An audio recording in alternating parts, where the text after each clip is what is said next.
美月さん、私の目を見て。そう、そのまま。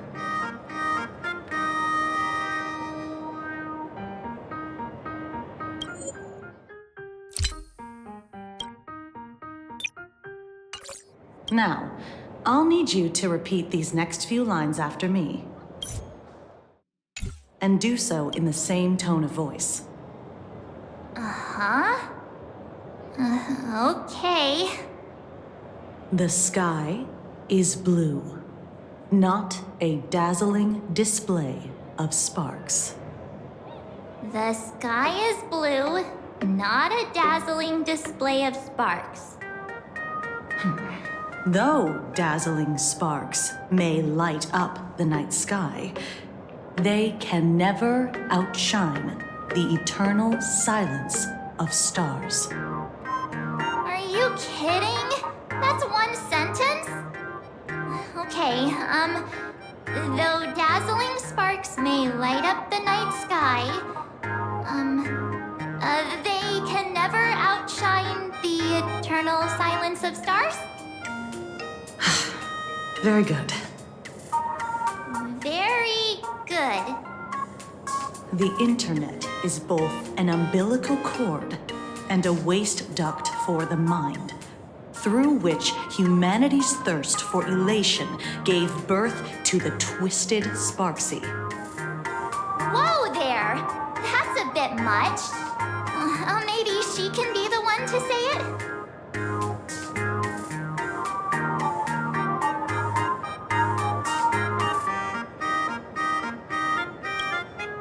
These are the test sentences I improvised according to the guidelines from the Human and Intellitron Emotional Baseline Test. I carefully observe the subject's micro-expressions and tone changes at the moment they say the name Sparksy, to check if they are infected by a mimetic virus.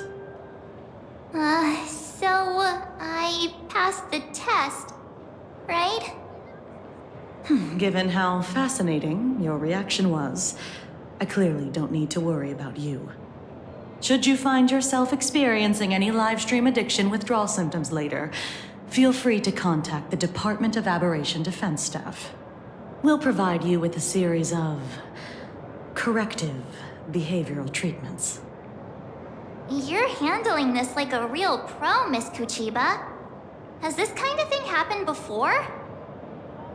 It's impossible to predict what will happen during the Phantasmoon Games. Once, a supplicant reversed the definitions of truth and lies, which nearly caused massive civil unrest. After that incident, we incorporated mimetic treatment into the Department of Aberration Defense's emergency safety protocols. Sparksy Khan didn't cause any casualties this time. But if your partner hadn't stopped Sparksy from spreading the virus, she might have turned into a calamity-level aberration.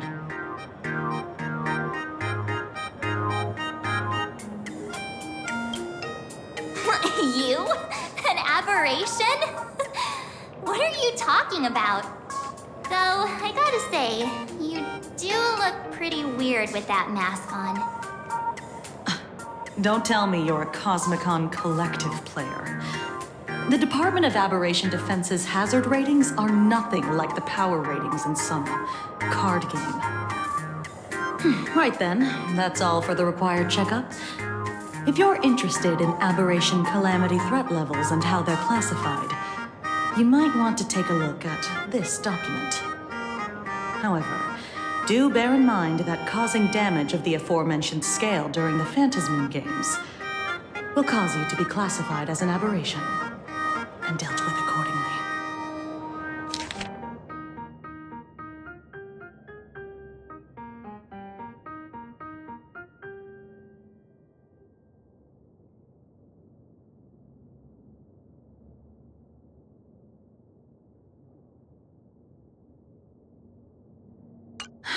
Before I leave, there's one more thing I need to tell you. Remember Lyndon Scott? The man who served as your tour guide. He was murdered.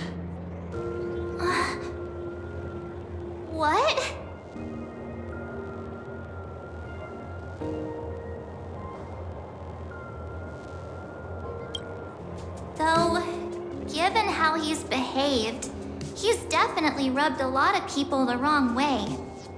But I doubt any of it was serious enough to get him killed. Right? Seems like you are quite familiar with him. You don't suspect us, do you? I wouldn't exactly call Scott a friend, but we'd never do anything like that to him. Easy there, young lady. I haven't even started asking questions yet. Of course, there's no way the renowned heroes of the Express would harm some lowly IPC employee simply because they had a problem with him. More importantly, both of you have solid alibis. The initial results of our investigation suggest his murder might be connected to the Phantasmoon Games. I'm informing you both of this to warn you to be extremely careful. The Phantasmoon Games are far from a simple game intended for passing the time or relaxation. Anyway, I wish you success. Farewell. Scott. Could he actually... I just can't believe it. But it was Miss Kuchiba who told us, so... it must be true. So, the Phantasmoon Games. Pretty frightening, huh? What's your take?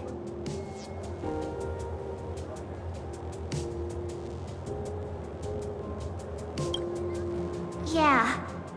Even though Scott pops up now and then to give us a bit of trouble, I still feel bad about him dying so suddenly during the Phantasmoon Games like this. And without even knowing why. If the killer is here for the Phantasmoon Games, they might become our enemies soon. The Phantasmoon Games.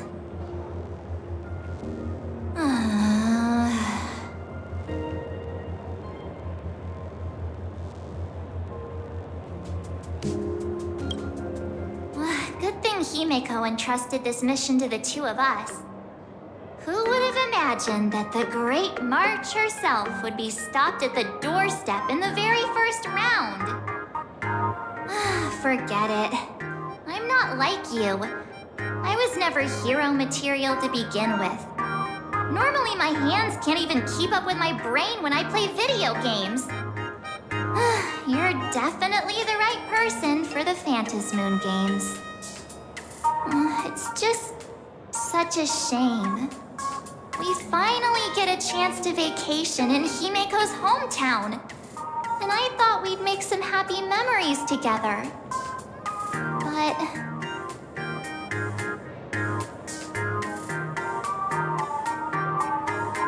I'll triumph in the Phantasmoon Games in your stead. Alright. But, look. Don't push yourself too hard, okay, you? Remember that we've got your back. Oh, right. Where are Himeko and Mr. Yang? They must be getting examined and interrogated too, right? Why don't you send Mr. Yang a message?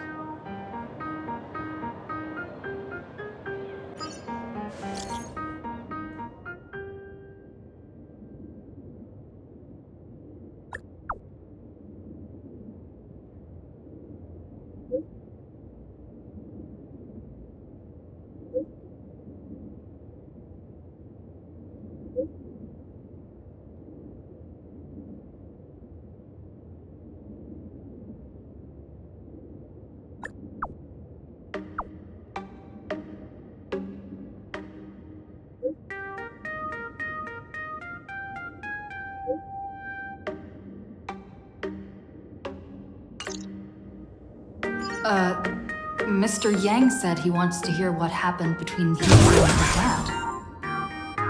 Can't blame him for being curious. I really want to know too.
You're here.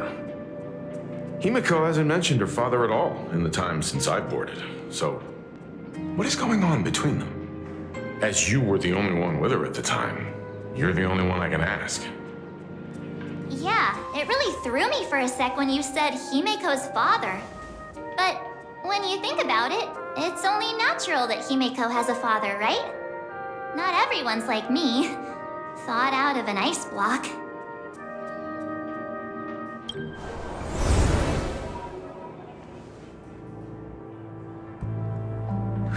Years ago, the Phantasmoon Games of that year came to be remembered as the Blood-Stained Games. So many parents lost their children. So many people lost those dearest to them. One of the victims was my very own daughter. Upon my return, I stood before the grave where she was laid to rest. Her name was Himeko. So, this lady who bears her name, who exactly are you? 15 years ago, when I made up my mind to join this Phantasmoon Games, my father wasn't with me. Even as I fought for my life against the Herald of Death, my father was still off somewhere, wandering the cosmos. Strictly speaking, ever since I can remember, his presence in my life has been as thin as the air in space.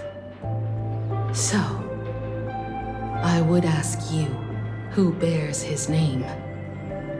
Who exactly are you? Well, look at you. What are you getting so worked up over? Just a joke. A joke. It's been 15 years after all, and you've grown into such a fine young lady. How could you expect your old man to recognize you right off the bat? So, what's with that gravestone I saw with your name on it then? When you don't know if you'll live to see tomorrow, there's nothing strange about getting your affairs in order in advance, is there, Mr. Ryusuke? Mr. Ryusuke? How could you be so formal with your own father? At least call me Dad like you used to, okay?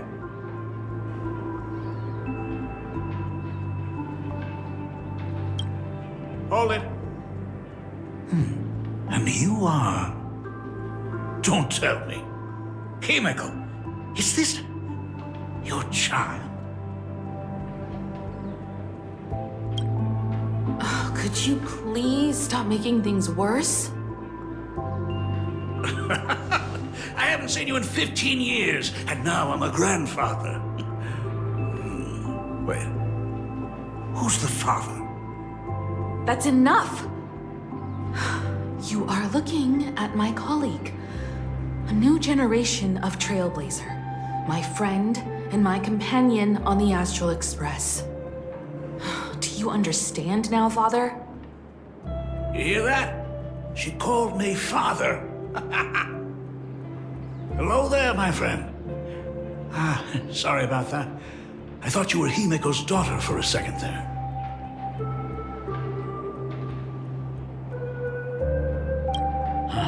Sorry. I'm just getting on in years.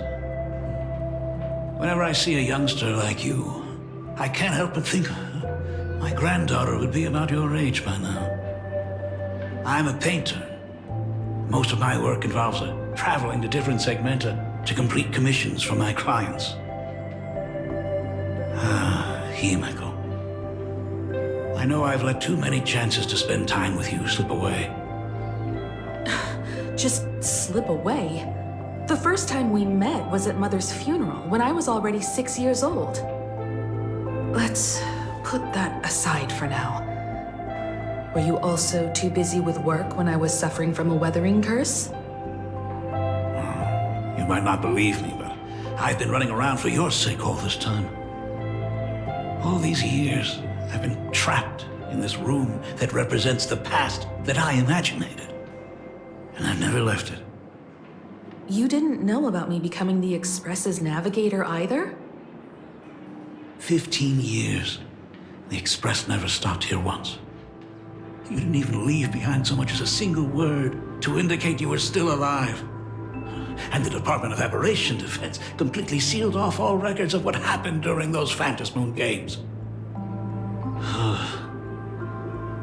I did hear many rumors about the Astral Express, though. I even saw the navigator's name. At first, I thought it was just someone else with the same name. And even when curiosity drove me to look up your picture, I still didn't dare believe that the woman so full of poise and grace was my daughter. She'd grown up safe, becoming a living legend in her own right. I thought about contacting the Express, but what if their navigator was just someone who happened to share the same name? I've been clinging to an absurd notion that if I never sought the answer, there was still a 50-50 chance my daughter was still alive. But if I found the answer, and it was no, then she would truly be dead. So, Himeko, how did you... I'd rather not tarry here too long. I'll be taking my leave now, Dean. The Express has defeated the supplicant that occupied this school and prevented another tragedy like the one 15 years ago.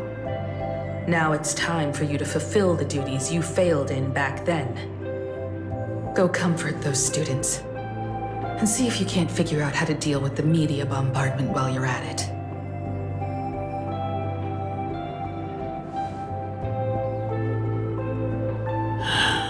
Failed in my duties.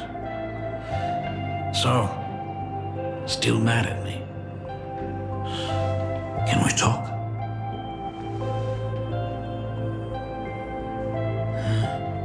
Sorry, kid. This might be a bit abrupt.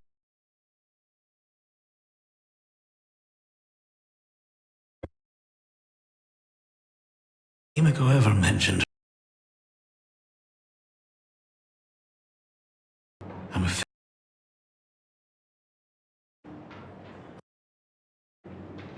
but what exactly happened 15 years ago?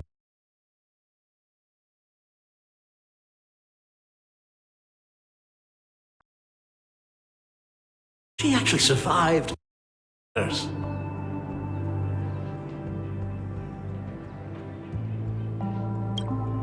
Have you heard the tale of the legendary painter Graphia, who hid everything on this planet's surface within a scroll? It is said that to achieve such a monumental feat, she made a forbidden exchange, sacrificing both her own life and that of her descendants, resulting in the Weathering Curse. Few descendants carrying the Graphia bloodline have lived past 30. Most of them wither like flowers while they're still young, skin cracking and peeling like dried paint. Himeko was no exception. She was tormented by the curse for years.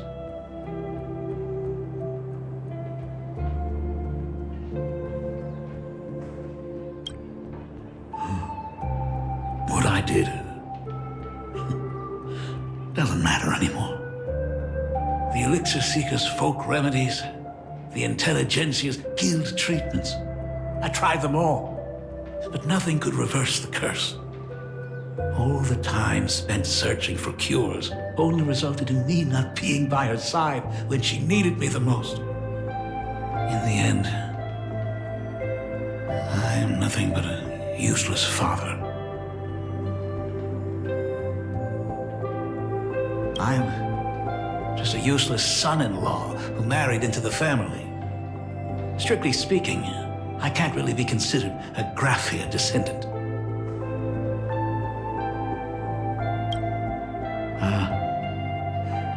You're right. I just didn't realize it quickly enough. How she got through it, how she survived, none of that's important. What matters is that my daughter is back. That's all I need. If I may ask a small favor, would you mind showing me where my daughter works? I want to make up for all the care I failed to give her all those years. I want to get to know my daughter better.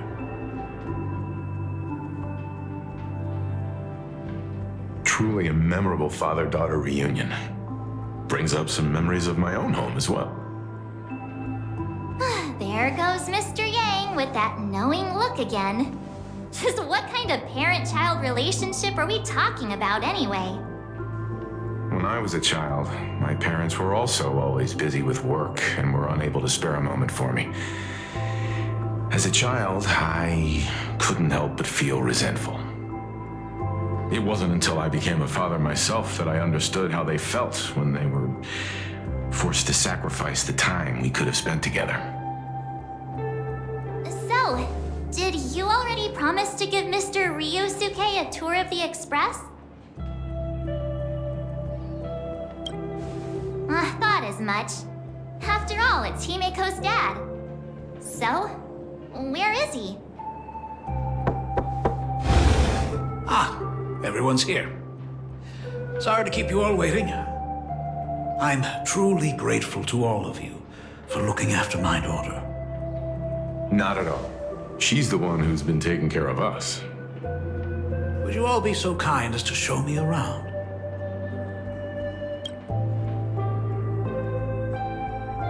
So, this is the Astral Express.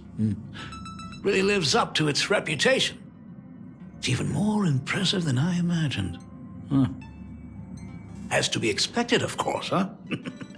It's the place where my daughter works. By the way, what's the pay like for a navigator? Does a position come with insurance and an annual bonus?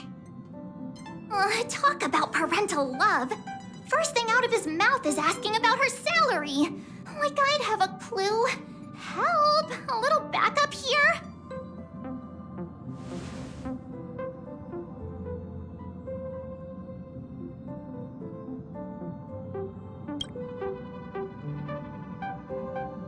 Hey, that's not totally true.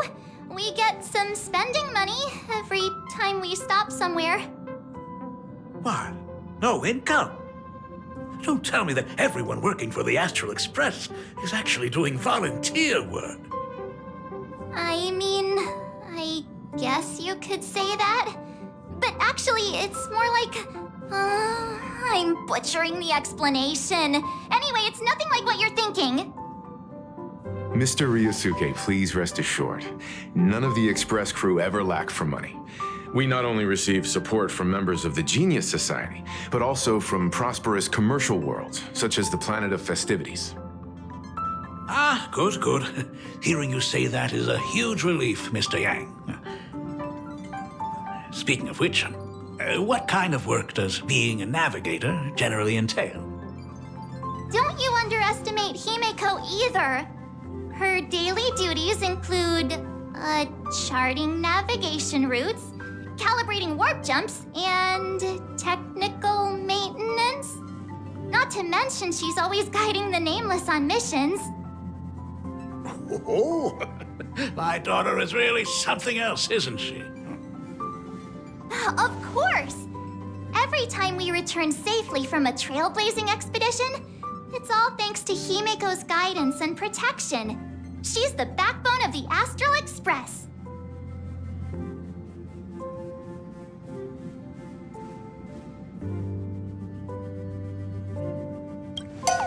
Hey, come on! You're just trying to stir up trouble.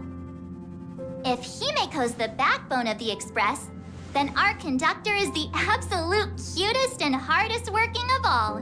Right, Pom Pom? Oh? We got a new passenger? This gentleman does look kind of familiar. No wonder he he felt so familiar. How are you, Mr. Ryusuke? Conductor? Oh. So you must be my daughter's superior, huh? Well, thank you for taking such good care of her all this time. Superior? That's way too formal. It's Himeko who's been taking care of the Express and everyone on it. He's... What is he doing on the Express?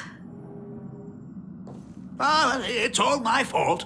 I was just curious about your daily work, so I asked your colleagues to show me around. And I know I didn't ask your permission first. Just please don't be mad, Himeko. Mad? Why would I be mad? Mr. Ryusuke, welcome aboard the Astral Express. Is there anything else you'd like to see? I can show you around. Well, I know you'd rather keep your distance from your good-for-nothing father. You're on a journey, and it's rude of me to barge in like this. But it's been way too long since we last saw each other. As your father, I want to get to know you better. Make up for all the time we've lost. At least while you're staying here. Please allow me to show you some of the fatherly care and devotion I owe you. Will you? Excuse me? Why don't the two of you go to the party car? Shush, get the drinks ready. Shush. All right. I'll go make some tea.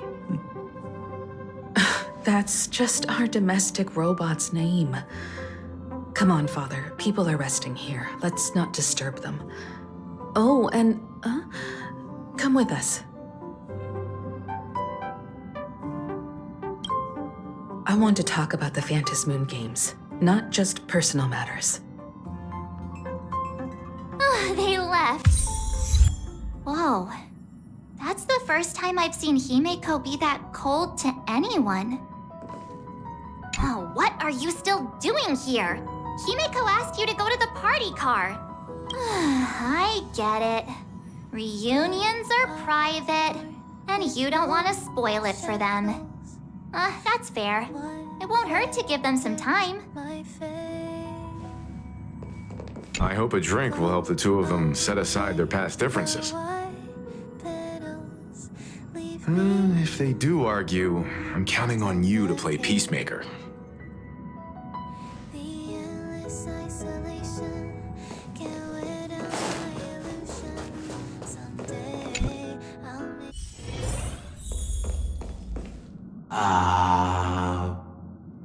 When it comes to breaking the icy silence between a father and daughter, nothing's better than a cup of hot water.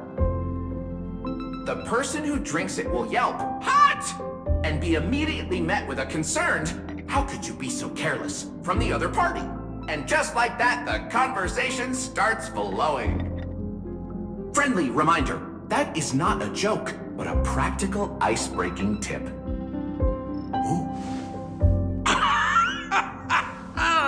Your robot is hilarious. I'm surprised how relaxing and comfy the work environment is here.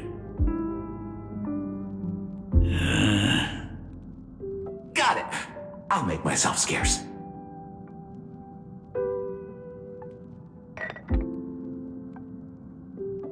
Being a nameless is neither relaxing nor comfy. Most of the time, we are facing down Void Rangers from the Antimatter Legion, bugs left by the Swarm disaster, Borisin, and various organizations that are suspicious of the Express or have malicious intentions for us. That dangerous? Huh. Maybe this trip home is a great chance to quit your job, huh? Talk about coincidence. Just so happens I'm getting on in years. And Graphia Academy is in need of a new dean.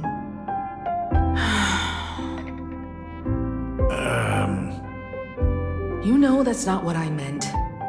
Once I've set my mind on something, I never look back. Ever since I was 6, When you told me those stories about traveling through the cosmos, I knew that someday I would walk among the stars. Actually, I was just kidding.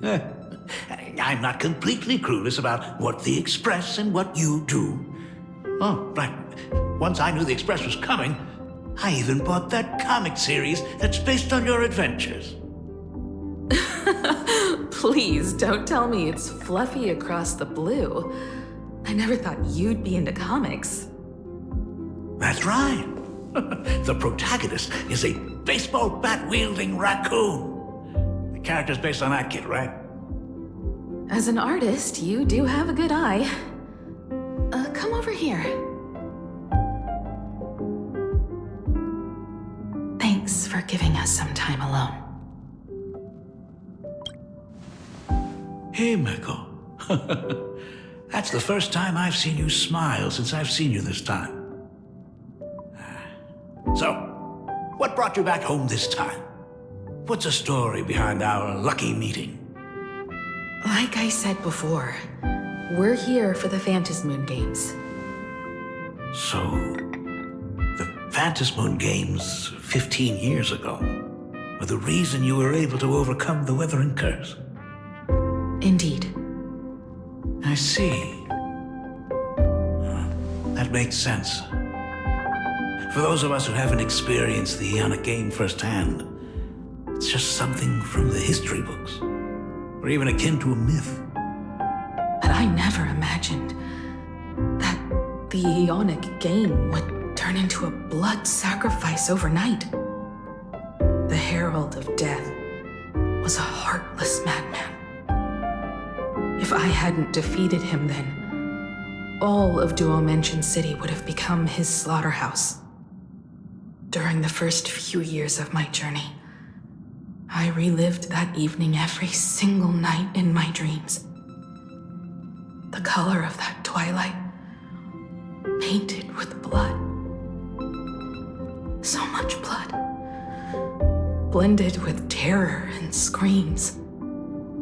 The victims were twisted like clay into grotesque shapes, like paint tubes that had been snapped, one after the other. And that man, he reveled in the colors splattered everywhere and wanted the whole world to be his canvas.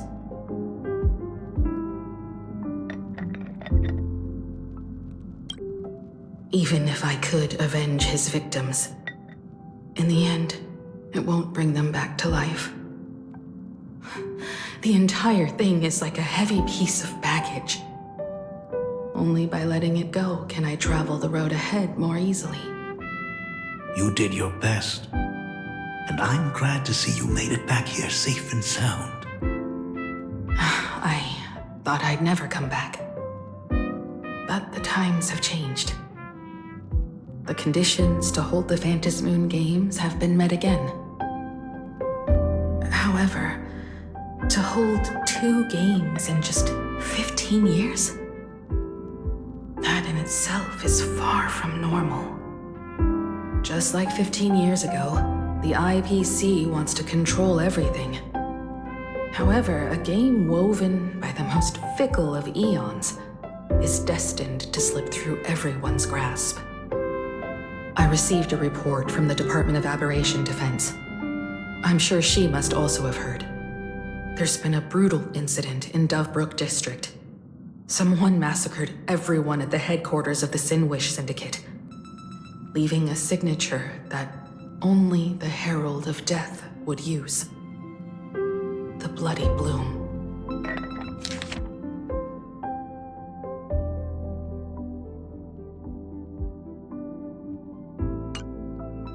What? The Herald of Death is still alive? People at the Department of Aberration Defense told me that the Herald of Death was executed after his verdict was passed.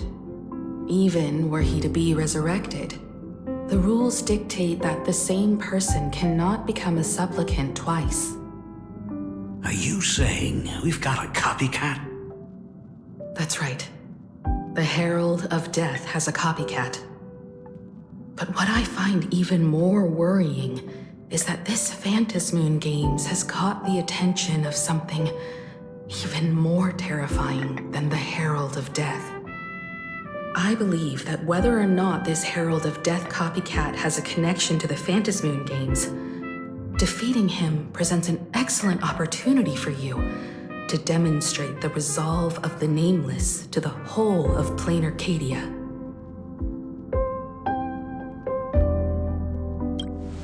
Exactly. As for you, Dad, have any clients commissioned you lately? It'd be best if you left this world for a while. May I take that as my daughter showing concern for her dad? You can take it as a safety advisory from the Astral Express. Also, as she has already become a supplicant and joined the Phantasm Moon Games, she will have my full support. I'd like her to temporarily keep the Mask of Elation that has been passed down through our family. Too late for me to raise any objections at this point, right? Sounds good. The mask stays with the kid. Thank you. Would you like another drink? Got it. Next, it's time to show me the way out, isn't it? I've definitely overstayed my welcome. For most of my life, I couldn't be there for my daughter. And now that I finally have the chance, she wants me to leave. In that case, I ought to be on my way. Himeko. The Graphia family has a number of records about the Phantasm Moon Games, passed down through the generations. Come over to the school library later. I'll give them to you. I'll be there, Dad.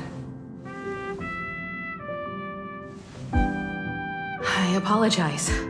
My father's little tour seems to have made things awkward for everyone on the Express. Let's head to the parlor car and check in on Welt and March. Now that my father's gone, we can all relax a bit.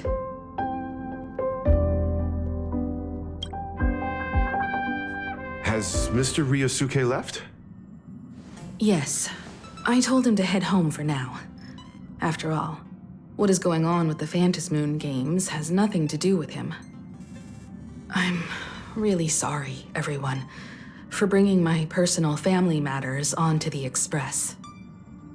Not at all. Mr. Ryusuke is your family. And that makes him part of our family too. And the most important thing for family is to be together. So he's welcome to drop by anytime. Madame Pearl sent a message to the Express just now, inviting our supplicant to a meeting. She'll have a private car waiting for us. Yes. The meeting won't be held in some stuffy, formal reception room. She would like us to visit and tour the headquarters of a company under her name instead. Himeko, you know about Pearlux Corp, right? Of course. It's the biggest entertainment conglomerate in planarcadia. Entertainment company? That's right. Pearlux Corp is a titan, dominating the entertainment consumer market, including cartoons, comics, games, toys, and the like. They've cornered half the market. Oh, so that's where the Pearl in Pearlux comes from. It's a play on her name. Did Pearl mention what she wanted to talk about? She didn't say much, but she specifically mentioned wanting to discuss the developments regarding the Phantasm Moon Games, and that she could provide us with a bit of help. Helping her opponents in the Eonic game? Oh, looks like she realizes we are all in the same boat. Perhaps she has also realized that the Phantasm Moon Games cannot be artificially manipulated. We may be able to get a clearer picture of Pearl's intentions after we meet with her.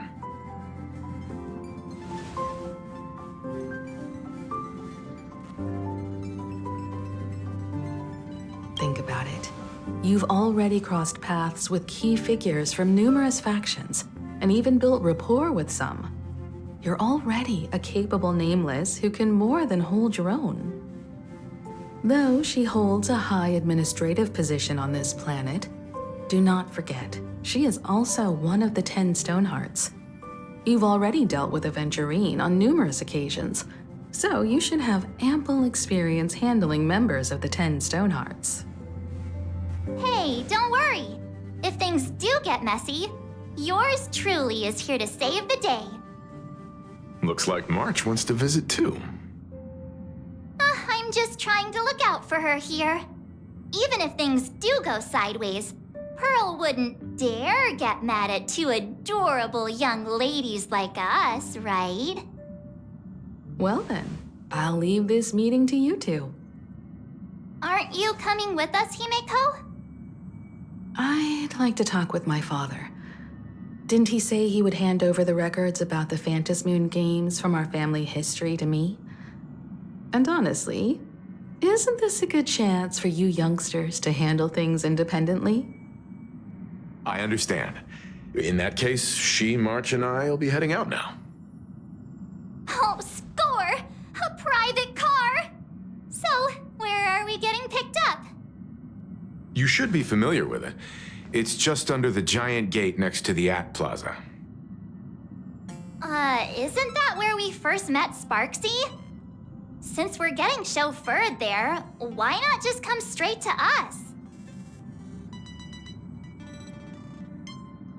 Perfect! I've been wanting to stop by the comic store to grab a copy of Fluffy Across the Blue.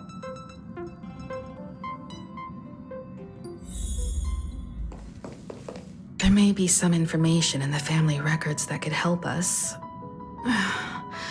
It's just that whenever I think about talking with my father, I can't help feeling uneasy. Even someone like me, who's always putting on a composed front, can end up giving everyone a laugh. When you think about it like that, the meeting with Pearl doesn't seem so scary, now does it? We'll head out when you're ready. Destination Pearlux headquarters. And let's grab a copy of the Fluffy while we're at it. Aw, this is just perfect.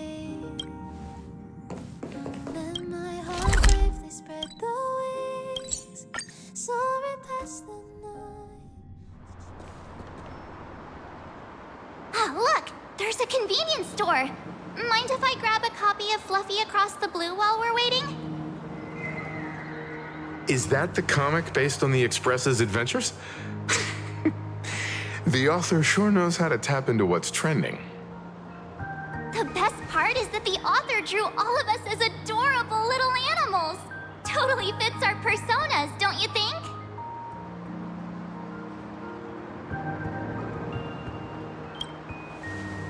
Right back at ya, baseball raccoon. In fact, it was recently announced that the Fluffy is getting an animated adaptation, and the copyright for it is currently held by Pearlux Corp. It's a super memorable comic. No way can I miss getting a copy while I'm here. I promise I won't be long. A couple of minutes, tops. Looks like we got here on the early side. Since coming to this world, I still haven't had a chance to get a street-level view of the city. How about this? We'll meet up under the at the plaza gate in a few minutes. All right. Sounds like a plan. Might as well take a look around then. Absolutely insane! Did you see the post I shared? Hey, you hear the news? There was a supplicant battle at Graphia Academy. Yeah, I saw it. The online forums are already blowing up. The supplicant called Sparksy. How terrifying! Actually using live streams to spread mimetic viruses. Eons, that's just evil! I can't believe the Department of Aberration Defense is letting someone that dangerous run loose! I heard her livestream got permabanned. Good thing that Nameless from the Astral Express acted so quickly. I wonder what the next supplicant will do.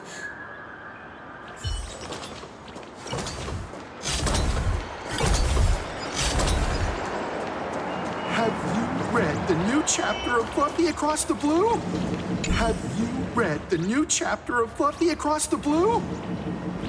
Sorry, I'm not into comics for kids. They just released the official concept art for that giant pom-pom robot! That mech design is totally unrealistic. What's so great about it? Do you have the slightest clue how to talk to other people? Do you? Hey, relax. Now, if we were talking about a fusion between Daybreak Squadron and the Raccoon, that would totally get my attention. Wow! You are unbelievably childish!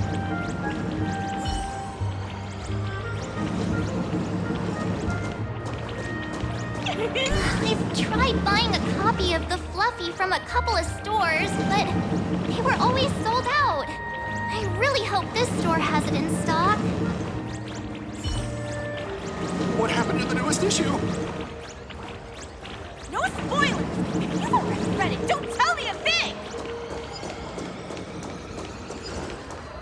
Hello there. Would you like to learn more about the Research Society of Happy Smiles?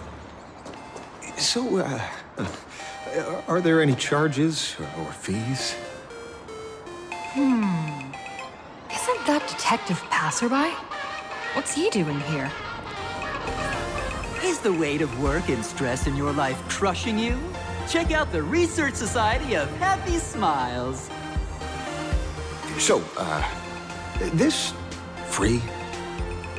Rest assured, the only thing joining our research society will cost you is a bit of your precious time. We've set up a venue near Dovebrook, where we offer free psychological counseling and living assistance to all visitors. All our services are provided free of charge. I had a friend who passed away, and he mentioned you before. He told me that if I ever ran into trouble, the kind people at the Research Society would help me. Your friend passed away? How terribly sad. But the words he left you have illuminated your path in life. He told me that if I joined the Research Society of Happy Smiles, I could get rid of my suffering forever and be eternally happy. Is that true? Of course it's true. Just look at the society we live in. Everyone's suspicious and dismissive of one another, and willing to take dangerous risks just for a little pleasure, for a thrill. Did you hear about how a streamer took over Graphia Academy and was trying to spread a memetic virus through the internet? And over in Dovebrook, gang violence erupted and left a pile of corpses in its wake. Oh, may the Master of Elation save us all. The Research Society was founded with the sole purpose of healing humanity's incurable inner pain. Following Aha's creed, we aim to spread laughter across the mortal coil and eliminate all suffering.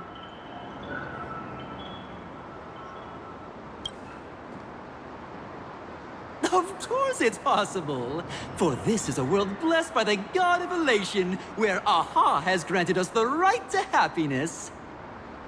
Have either of you heard about the tragedy of the Bloodstained Games 15 years ago?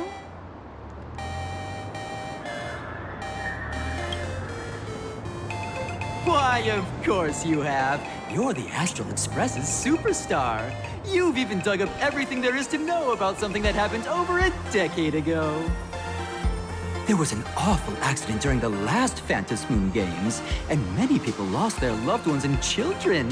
It was as if a hole that could never be filled had been drilled into their hearts, leaving only sorrow to accompany them for the rest of their lives.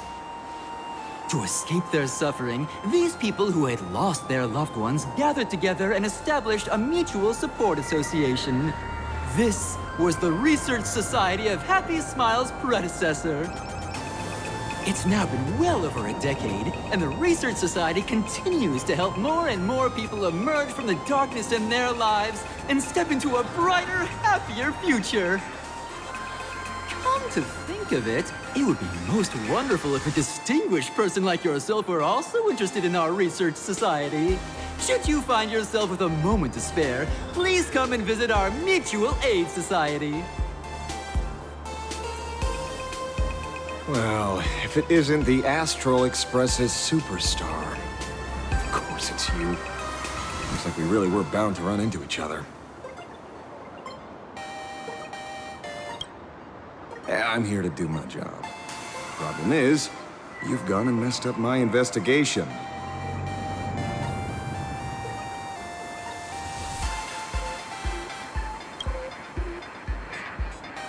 The Research Society of Happy Smiles.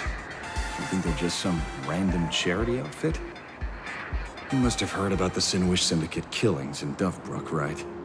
The lead I'm following might be connected to this Research Society of Happy Smiles. But I'll stop there. Not like you're going to pay for my intel, and none of this is any of your business anyway.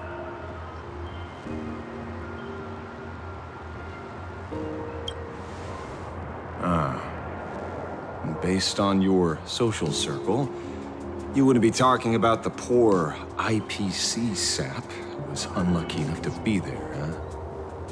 Planning to avenge him?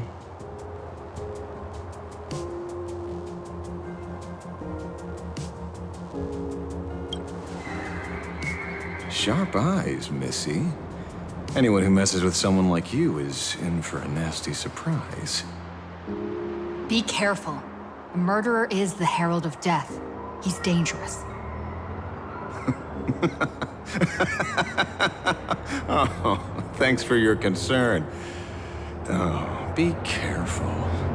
Been a hot minute since anyone said that to me. Even so, it's my duty to solve the case. Doesn't matter if nobody pays me. I'll still find the killer and exact justice on the spot. Because one of the victims happened to be someone I was on fairly good terms with. Fool. Revenge killings or turf wars. Wouldn't be unusual for gang members to die like that, but dying at the hands of some psycho who kills for kicks? That I can't accept. No matter where you are in the cosmos, which era, regardless of how civilization evolves, some rules will just never change. Like an eye for an eye, a tooth for a tooth. Hey, guess which lucky girl just managed to snag the last copy in the whole store? Oh, who's this? Allow me to introduce myself. I'm Ashveil, the famous detective. You could say your friend and I are acquainted through past clashes.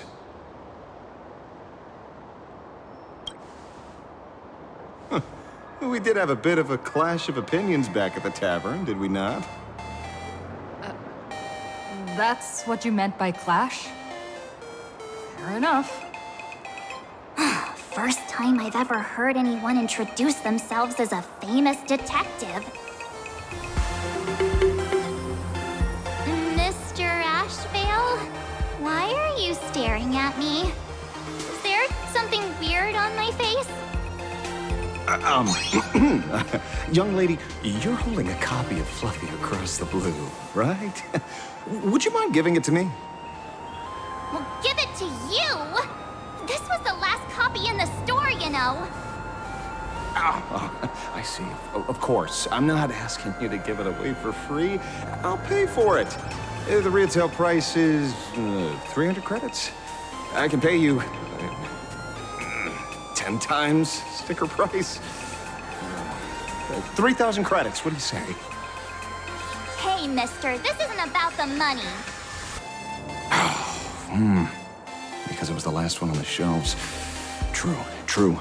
The last item in stock is like the final slice of cake on the plate. The last prey animal on the plains never fails to stir our urge to seize it before anyone else. So, 30,000 credits. How about that? That's my final offer. I'm not exactly rolling in money here.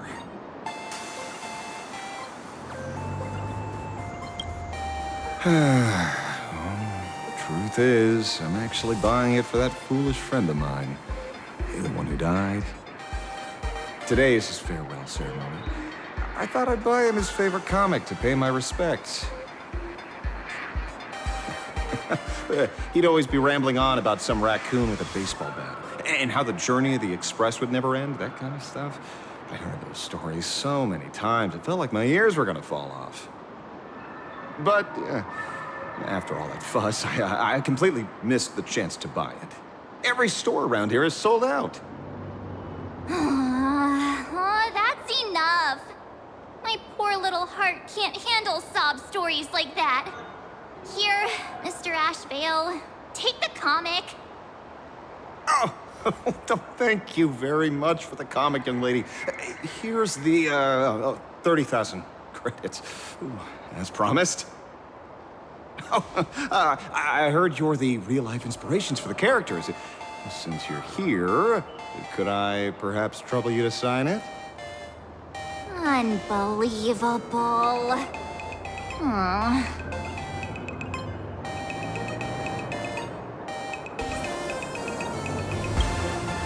Thank you both. If Kostad could see this from where he is now, I'm sure he'd be smiling down on us. As a token of my gratitude, I'd like to give you a friendly word of caution, little girl. I know you plan to target the Herald of Death and cement your heroic image. However, all eyes will be on you during the Phantom Moon Games. On such a public stage, discretion would be wise. Because when the masses see your magnificent miracles and wield your extraordinary power, fear and jealousy could turn their wish power into wish you ill power at the drop of a hat. Forgive the expression, but you get what I mean. So, what plans you might have for this Herald of Death? Why not leave the whole messy affair of revenge to someone who couldn't care less about winning or losing? Like me. Just like this comic. I'm dead set on getting him.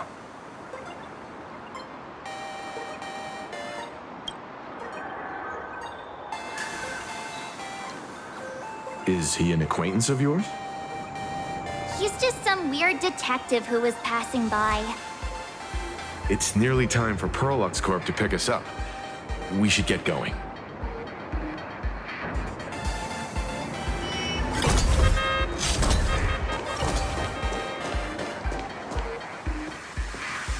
Well, we're here. So where are they? I don't see anyone in IPC uniform. No way. They're professionals, and they work for a huge company. There's no way they'd just bail without saying anything. Greetings, crew of the Astral Express. It is my honor to escort you on your visit to headquarters.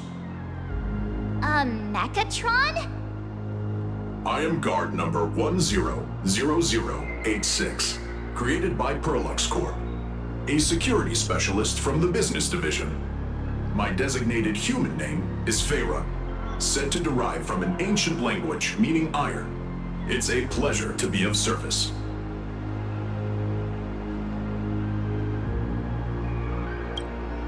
Please, do not concern yourselves with such things. My sole duty today is to ensure everyone reaches Perlux headquarters safely and happily. So, what are we waiting for? Let's go! According to the instructions given to me by Madame Pearl's secretary, there is still one more guest I need to pick up.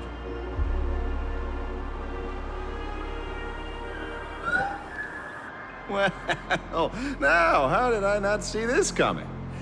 Looks like we're going the same way after all. It's you again! Hey, Mechatron, what's the plan? Do we hop into your cockpit, or are you gonna give us all a piggyback while you fly over? Your ride is ready. Please, take your seats, everyone.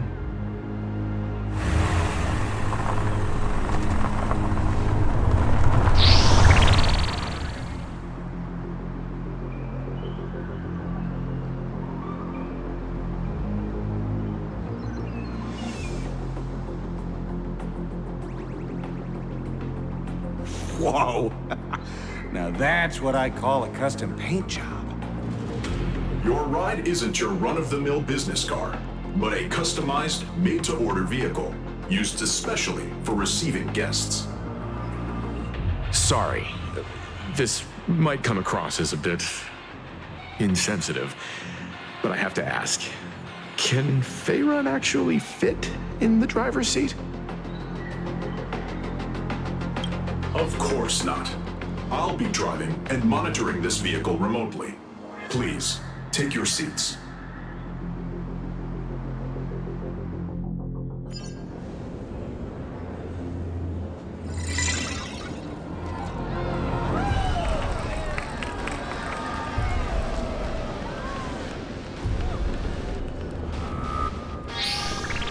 Now that is astonishing. Wow, that's one massive robot! Ladies and gentlemen, welcome to the headquarters of the Perlux Corp. Back when Himeko said this was an entertainment company, I knew their headquarters wouldn't be some ordinary old office building. But this is way too much. That giant robot statue? This place is totally like some supersized mecha hangar!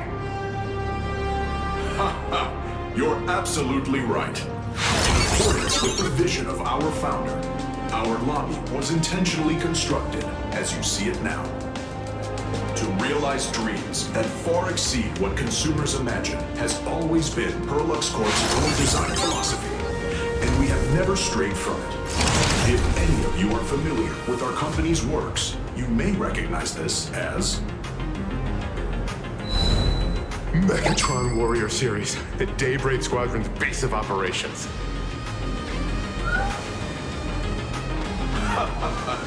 Looks like Mr. Yang here is quite a fan of our company's animated works. Now, Madam Pearl would like to invite everyone from the Astral Express to take a tour before your official meeting begins. She has arranged for a member of our staff to accompany you, so please, wait here a moment. I understand, Mr. Faerun. Thank you for escorting us all this way. Well then, I'll take my leave. This way, Detective.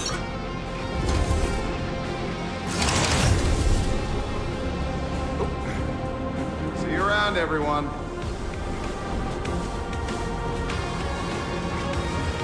Oh, really? Pearl wants us to look around here before the meeting? That seems kinda weird. Could it be related to her proposed collaboration? Perhaps this is her way of introducing her other identity. It's all good as long as we get a chance to look around. That works for me. Why don't we explore while we wait for our new guide? Mr. Yang! Over here, quick, come on!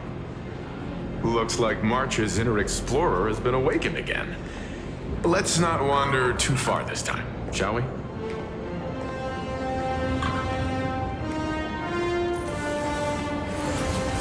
The intertwining of fate.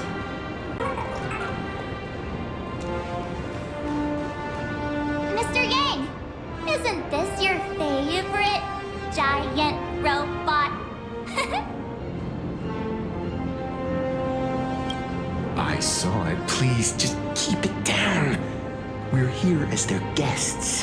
We should be careful about what sort of impression we leave. Looking more closely, it appears many of this Mechatron's components were never installed. Oh, what a shame. I was hoping to see it finished, to see the completed Mechatron. Imagine how it would look in motion. What a glorious sight that would be. Really? Oh, in that case, Mr. Yang, let's hear it. Which one's stronger? This giant robot, or that Arahato you designed back when you were an animator? Seeing as we're on someone else's property, comparing robots from different works would be most disrespectful to the creators themselves.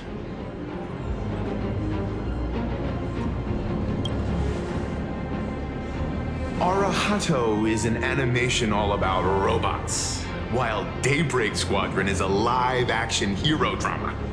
The two really cannot be compared. Oh, what a stereotypically textbook mature answer.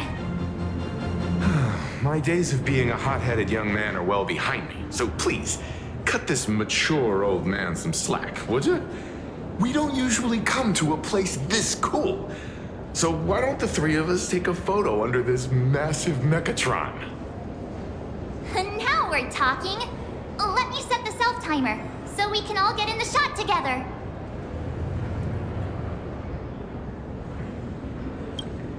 Oh, standing below a huge Mechatron like this is just incredible. Looks like Mr. Yang's still young at heart after all.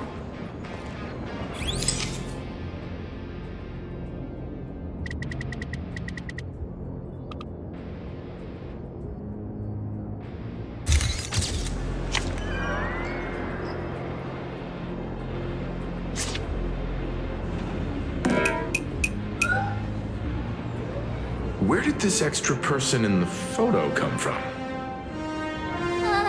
Ghost? But it's daytime, and there's way too many people here anyway.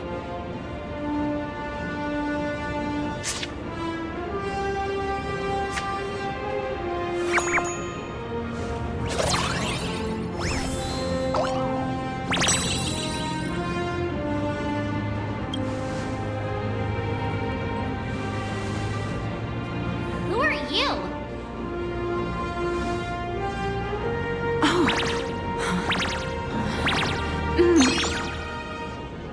Wow, this truly is a magnificent face.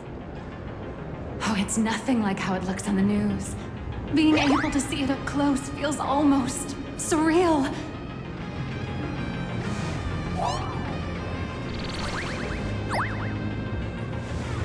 Am I too close?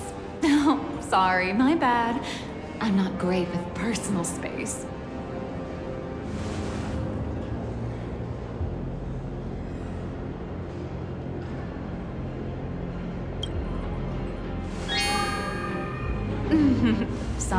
Sorry. It's impossible not to stare at a face this amazing. You'll forgive me, right? Oh, right, I forgot to show you my ID. Right, here we are. I'm Nihilux, and I work at Perlux Corp's Imagenesis Technology Department. I'm a P-30 agent who works for the IPC.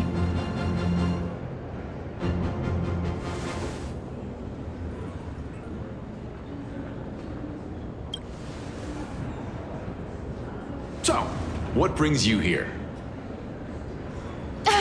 Madam Pearl sent me to the lobby to pick you up. All of you are famous super cosmic level heroes whose faces have been all over the news more times than I can count. So of course I recognized you right away and just couldn't help rushing over here to snap a selfie with you. Hope you don't mind. I see. Well, then, hello, Miss Nihilux. Hello everyone. Starting now, I'll be your tour guide, taking you on a comprehensive and in-depth tour to every single must-visit place in this building. From the Mechatron Imagenesis that managed to pique Mr. Yang's interest, to Miss March's favorite fluffy across the blue merchandise, I'll reveal all the secrets behind our hottest products. Oh, seriously? I can't wait! Of course I'm being serious. If there's anything you want to see, learn about, or even get your hands on along the way, anything at all, just let me know. Why don't we head to the gift shop first? I'll get you all some souvenirs.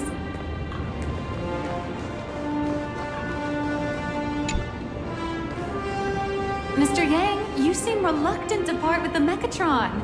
Want to take a few more pictures with it? I'm just curious, when will this giant robot be completed?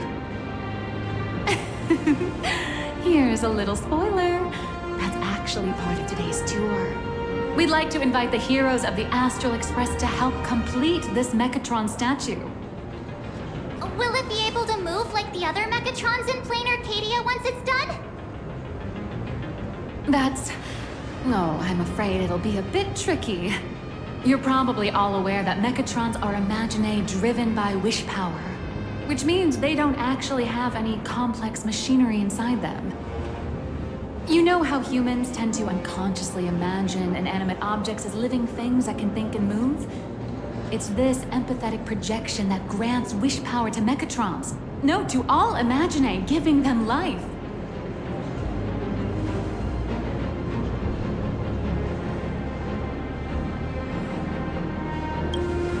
Think away. But one person's thoughts alone won't cut it.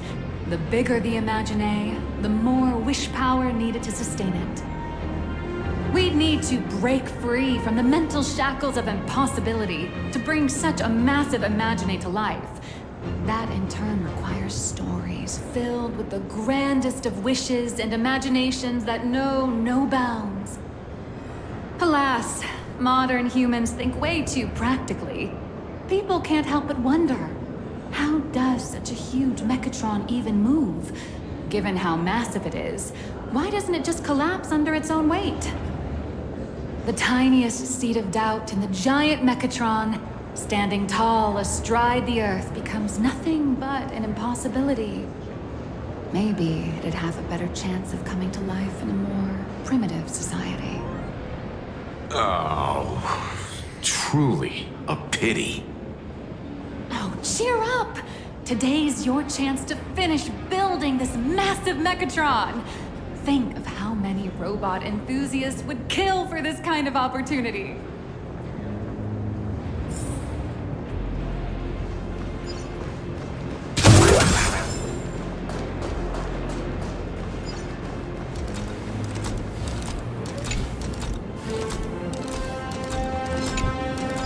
Hey, wait. This isn't right. Isn't this Pom-Pom? Oh, wow! Oh, that's some really fine craftsmanship. This is a toy model of Alloy King Pom-Pom, which hasn't been officially released to the market yet. But just you wait. You'll see even cooler toys coming up later. Are you sure there's no copyright issue with this thing? Actually, this is Pom-Pom from Fluffy Across the Blue, which is totally unrelated to the Pom-Pom from Astral Express.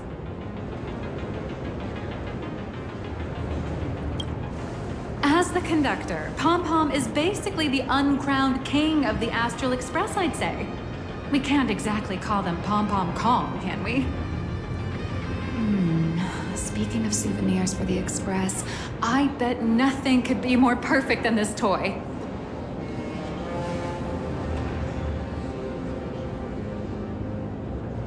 I have a small favor to ask. Would you mind taking a photo with me by that headless Mechatron statue over there? And maybe signing the photo too.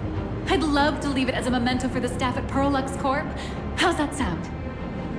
If you're willing, I can pull a few strings and use my access privileges to give you all the gold-plated prototype of the yet-to-be-released King Pom-Pom Alloy Armor 999, the only one in the entire universe. Just give it a thought.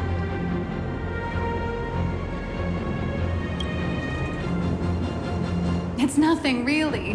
When heroes from the Astral Express grace our humble establishment, how could we not offer something special? It would be unworthy of your status otherwise. It's all up to you. Come on, let's go.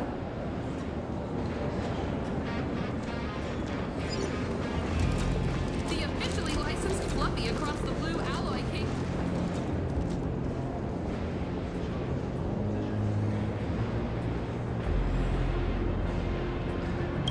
Man and Mechatron in perfect harmony.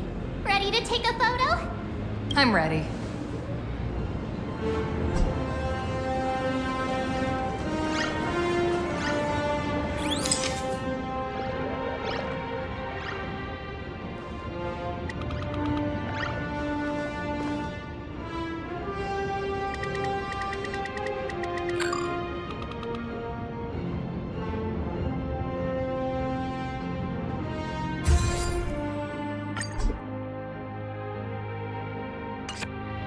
I love this one so much. I suddenly have this selfish urge to keep it all to myself.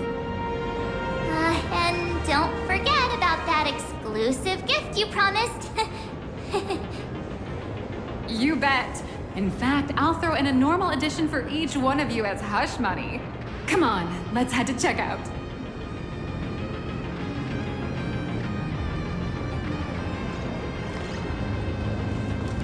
You watch Daybreak Squadron 2. Welcome, ladies and gentlemen, to Parallax Corp. How are you doing? It's my pleasure to serve you. I'd like to present each of our 3 distinguished guests from the Astral Express with an Alloy King pom-pom toy model as a gift. Sure, you got it. For the gift expense record, could you please provide your employee ID? Please charge these expenses to this employee ID. Huh. This is Madame Pearl's ID number.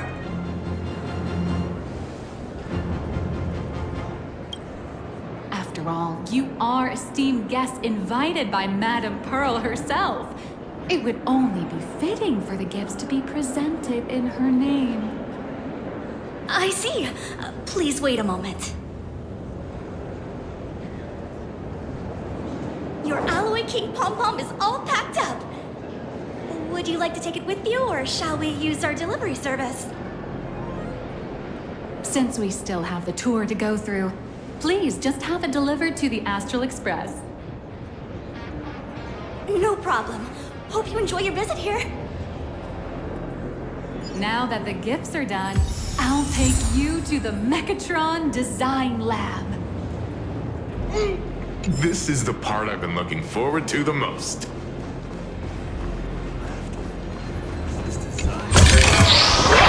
Ladies and gentlemen, to Parallax Corp. The Mechatron production line can be hazardous. For your safety, please observe all...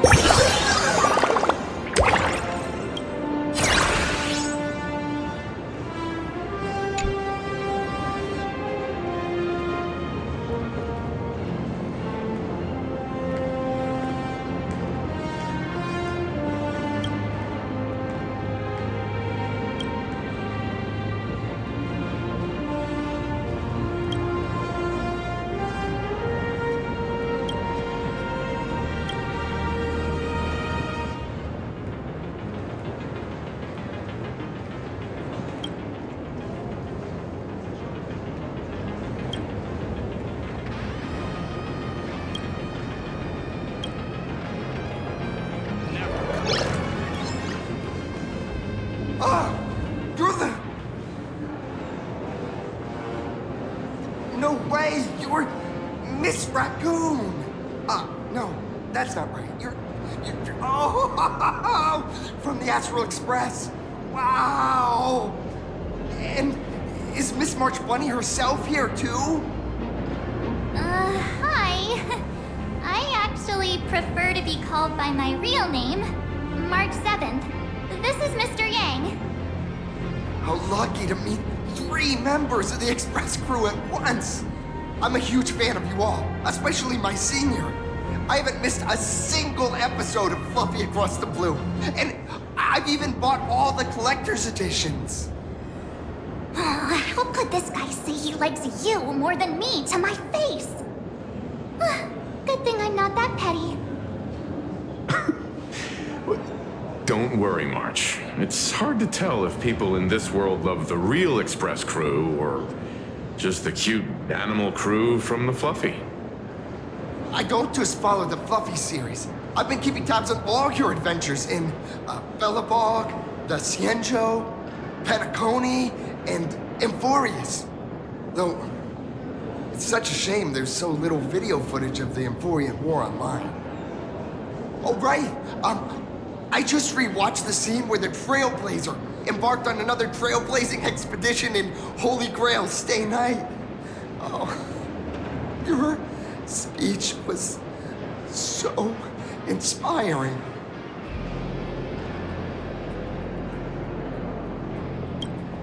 All right. I have a precious trash can in my collection at home. If I'd have known I'd meet my senior today, I'd have brought that can with me. Could I ask for your autograph? If that's okay with you. Just sign my clothes, please. I'm never gonna watch this ever again.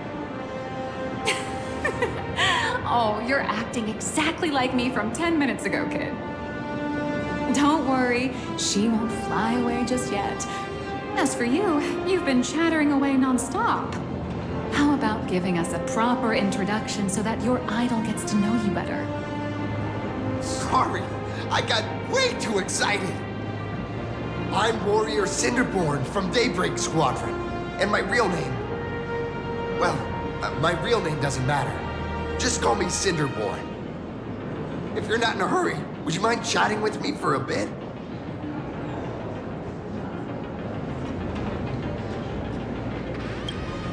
Oh, sorry for taking up your precious time with all this chit-chat. If the crew hasn't visited the combat testing area yet, I'd like to volunteer myself as my senior's opponent for the test. If that's all right with you.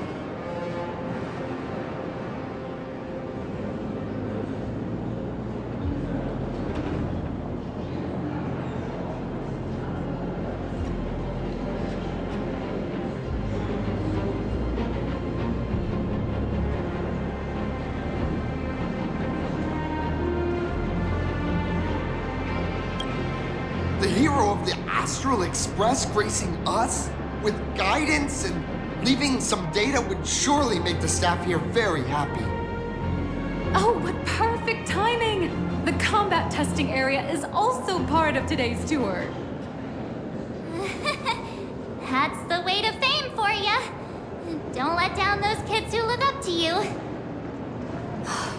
Honestly, that's my weakness. Can't allow myself to let adorable kids down. First, have everyone take part in the assembly process for the Mechatron in the control room. Then, using this Mechatron as a template, we'll build a smaller unit for her so she can try out the combat test program. So, follow me, everyone.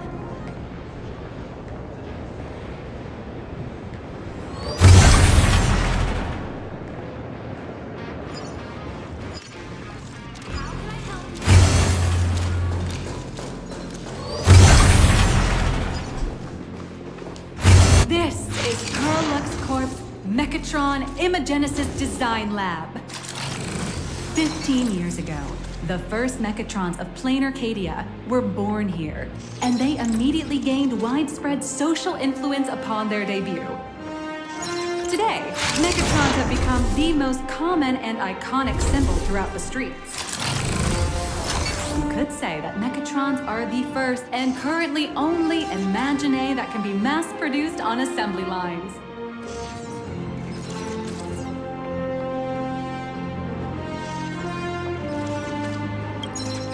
Imagine such as Mechatrons, which can be produced and discontinued at will, are the perfect residents for planarcadia, and perhaps the perfect IPC employees too.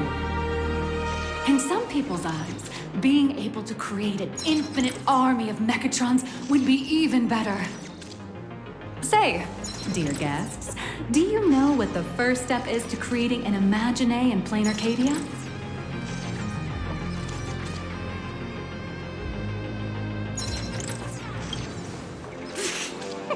Sorry, but they're out of the service area right now. Actually, it's about drawing the physical form. Drawing the physical form means humans using brushes to give shape to fictional beings, which was originally the domain of professional artists. But here, collective creation and standardized Mechatron blueprints have replaced traditional artwork, improving standardized workflow efficiency and reducing wish power resource waste. In short, this is the industrial revolution everyone's been chasing. Oh, to think that even in the Genesis, a skill as magical as this could be industrialized. I'm suddenly starting to admire the IPC. That's nothing. Our company aims to create 2 billion Mechatrons for social production and public services before Arcadian calendar 2030. And that includes special combat mechatrons like the Daybreak Squadron. That's a staggering number. But can the wish power of the people here really sustain so many Imaginae? That's why Perlux Corp keeps churning out animations and hero shows one after another. In other places, these are just entertainment. But here, they're legit breeding grounds for spiritual energy. All of this shall serve Madame Pearl's grand goals and ideals. All right, back to square one. First step, let's go print the Mechatron structure blueprint.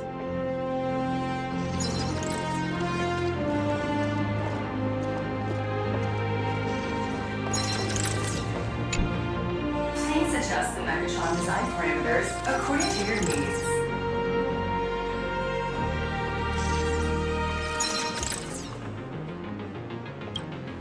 Mechatron assembly blueprint updated. Processing.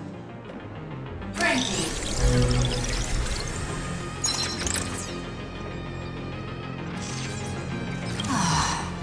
Could it be that no matter how much I adjust it, the final printout always comes out exactly the same? Your suspicion makes sense. But please answer my question first. Which do you prefer? The sense of achievement that comes from hard work, or the convenience of getting things done easily? You got that right. The fully automated Imagenesis blueprint design system perfectly matches your needs. You can meticulously adjust every parameter, or just hit one button to skip it all, and the automated system will always produce results that meet the standards. Amazing, right? Just like how the inventors on planet Skrullum used to ask themselves, if all their inventions were already pre-recorded in the Supreme Punch Tape, what's the point of inventing in the first place? Printing complete. Please retrieve your blueprint. What you just said is the answer. It's not about the results of creation, but the elation we experience in the process.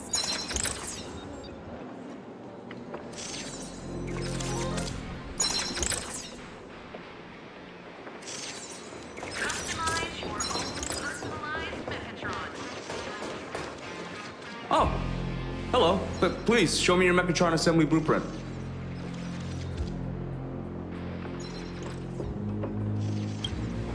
No problem. The blueprint has been recorded. The Mechatron parts are ready to go.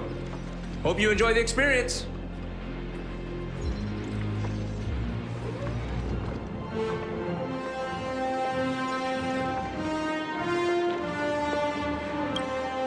No. March and I will just watch you play from the side. Now then, please follow my guidance to complete the Mechatron assembly. This experience mainly involves assembling 3 parts: the arm, the shoulder armor, and the Daybreak blade on the back of the Mechatron. Go for it, little raccoon! Assemble the Magico Mechatron Daybreak warriors and save our city! All right, everyone, I'm heading out.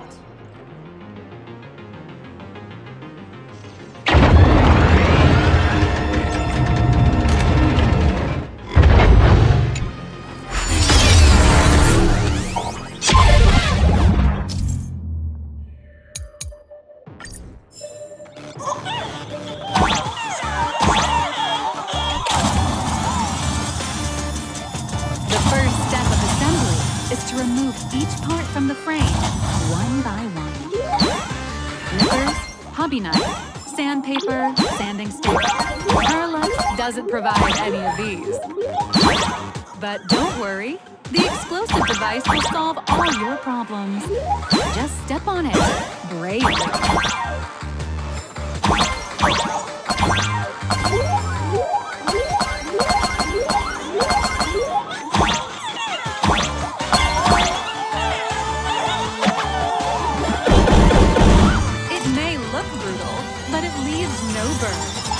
That's the magic that we at Perlux Corp are so proud of.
activate the mechanical maintenance arm and align it with the shoulder joint base to connect the arms.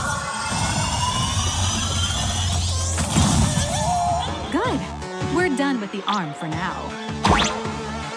Next, activate the mobile maintenance rack and adjust the neck armor to the shoulder armor panel position.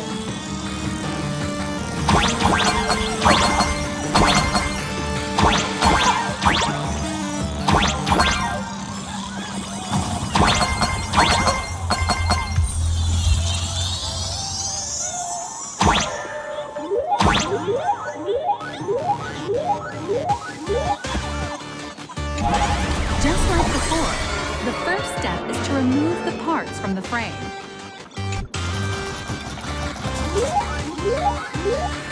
Artificial gravity field adjusting. Please exercise caution.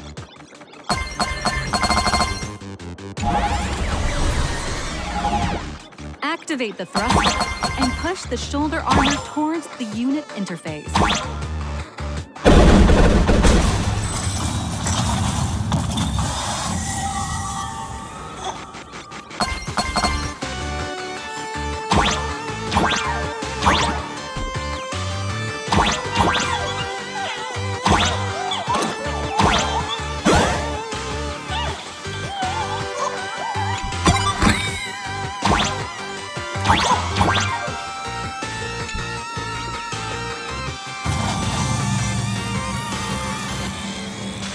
Beautiful.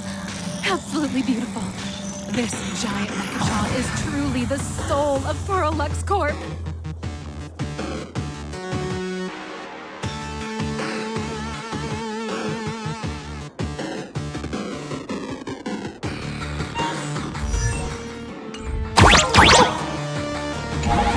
Now, for the final part. Please install the Daybreak blade on its back.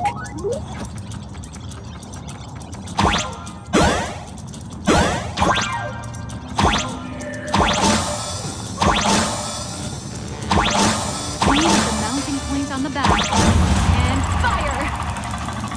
Awaken! Daybreak blade!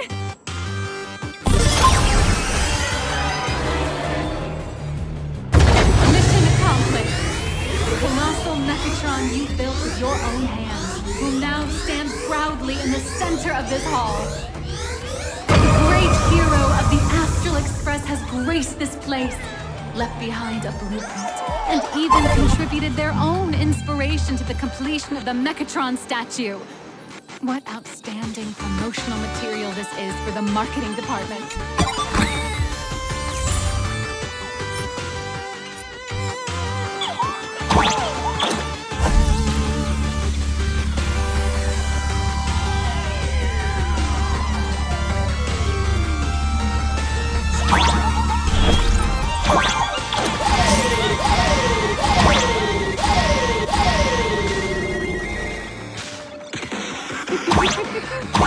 A new hero is born right here. Step forth this little raccoon and become the... Powerful wish power supply entity detected. Initiating link.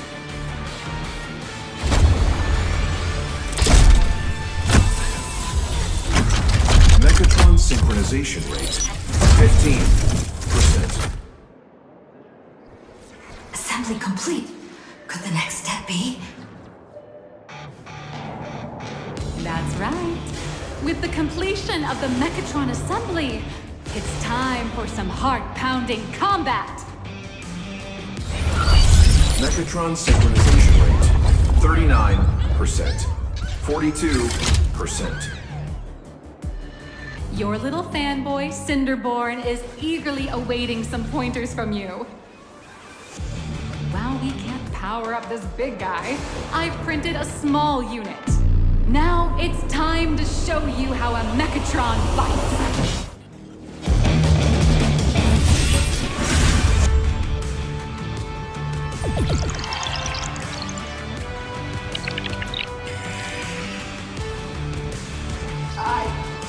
Merged with the Mechatron? Where am I now?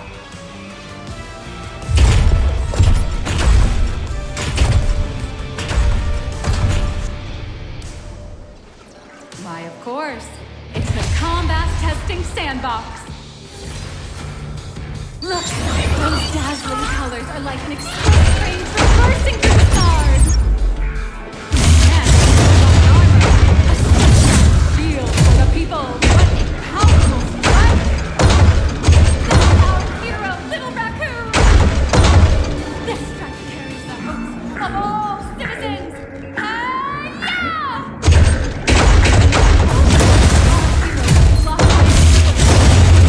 City, what are you doing? Left. Smash it, hero! Just dealing with the city's crisis and let that whole area of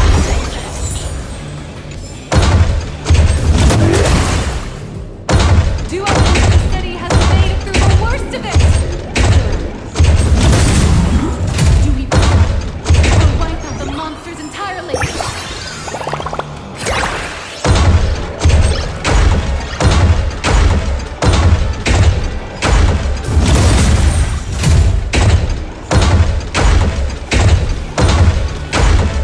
The monsters that were hiding here seem to have been reduced to nothing.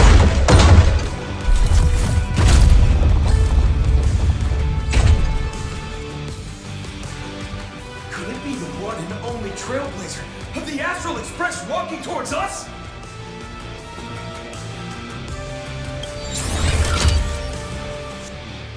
Galactic Baseballer!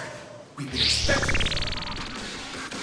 Although the giant shadow crisis in Duo-Mention City has been dispelled, the real battle for you and the Daybreak Squadron is only just beginning! As the old and new generations of superheroes, you will face off here to determine the victor! Forged by raging fire, burn away the darkness! The star that set the world ablaze! Blaze Weaver! Light from the sky! Flames of lightning!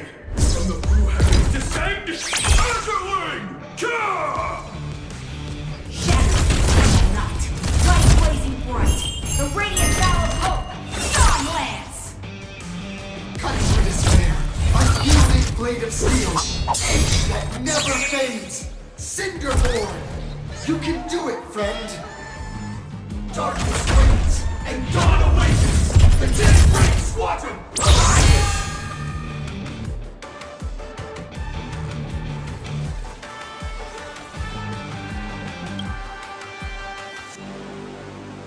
This is an official challenge from the Daybreak Squadron, great hero of the Astral Express.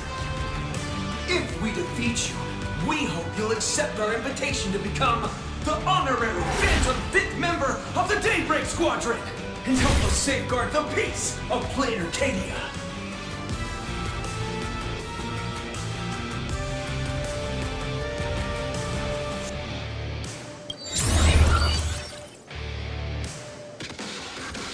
Pink, green, you've got tons of colors. You can set any RGB value you want.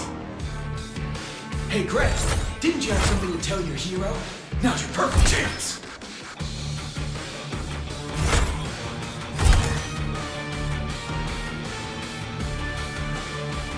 My friend, you know what? Every time I transform into a Mechatron, I imagine I'm you.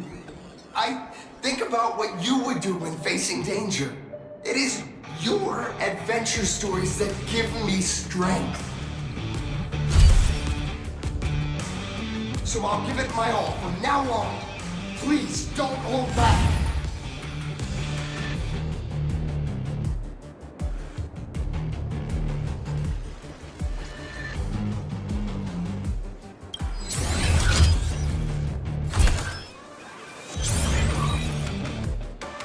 Now then, let's settle this on the horizon where the vengeance moon rises!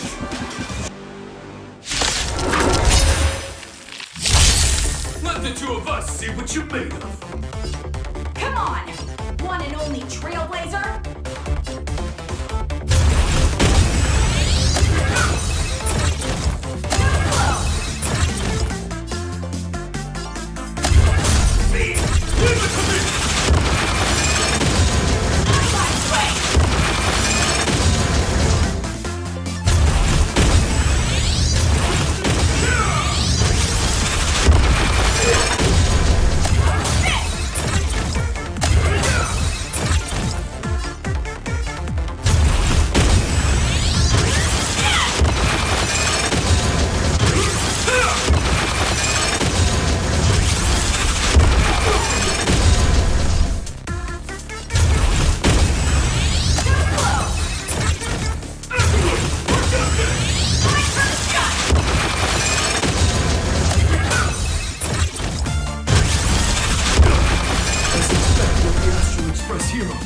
So powerful! Boss, Gray, I'll leave the rest to you. The honor is mine to cross blades with you. As heroes, we'll never back down! Watch out! Never! Take your trouble! Don't underestimate me!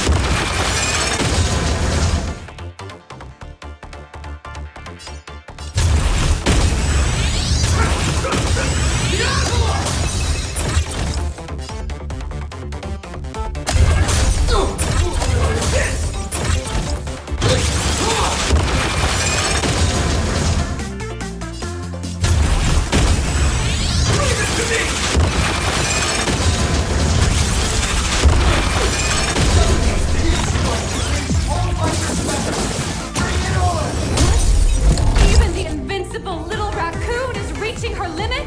Listen, those are the people's wishes. Power converging as one. That is limitless possibility! Everyone's wishes. I've received them all. Railblade, infinity!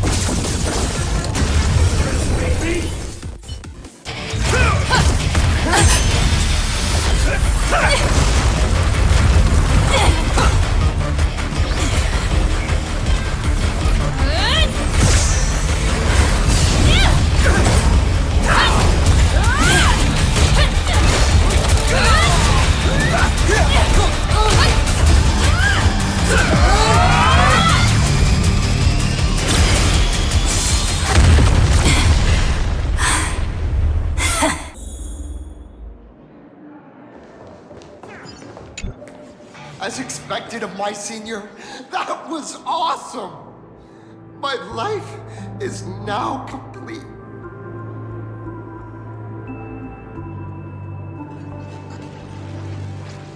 Before joining Daybreak Squadron, Gray had always been your fan. That kid knows every story about the Astral Express like the back of his hand. And he's always looked up to you as his role model. Even as his leader, I'm nowhere near as important to him as you are. Huh, what an amazing battle! Well, more than beating you, we were hoping Gray would leave a lasting impression on you. After all, being remembered by their idol is the highest form of praise for a fan, isn't it?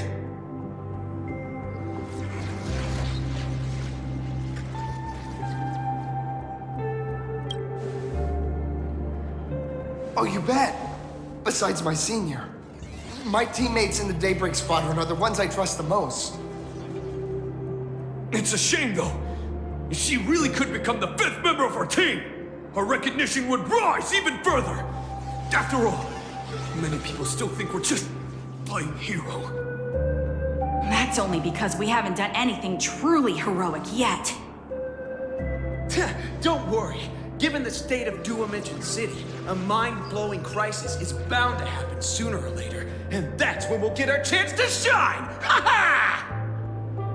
Yeah, just yesterday, I rescued 5 people from a gas explosion. Hope they recover soon. And spread the word about how awesome Daybreak Squadron is! There you go again, casually saying the strangest things. Like the Astral Express. We don't need to act to prove something so long as we stay true to our own path. Sooner or later, Daybreak Squadron will be recognized by everyone. Silly you! Is the Astral Express all you ever think about? Why don't you just go join the Express as one of the Nameless? Come on, don't make fun of me. I'm still just a rookie. How could I possibly be worthy of boarding the Express and fighting alongside seasoned veterans? Anyone who perseveres in their own life is a hero indeed. Thanks for your guidance, Trailblazer. And lastly, I wonder if you could take a picture with the rest of us. Trailblazer, please, take a photo together with us! My senior's so close to me that my heart's beating like crazy. 3, 2, 1. Darkness wanes and dawn awakens. The Daybreak Squadron arises.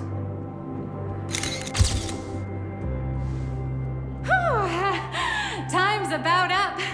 We should meet with Madame Pearl now. Oh, right. Want to say goodbye to your big fan before we go?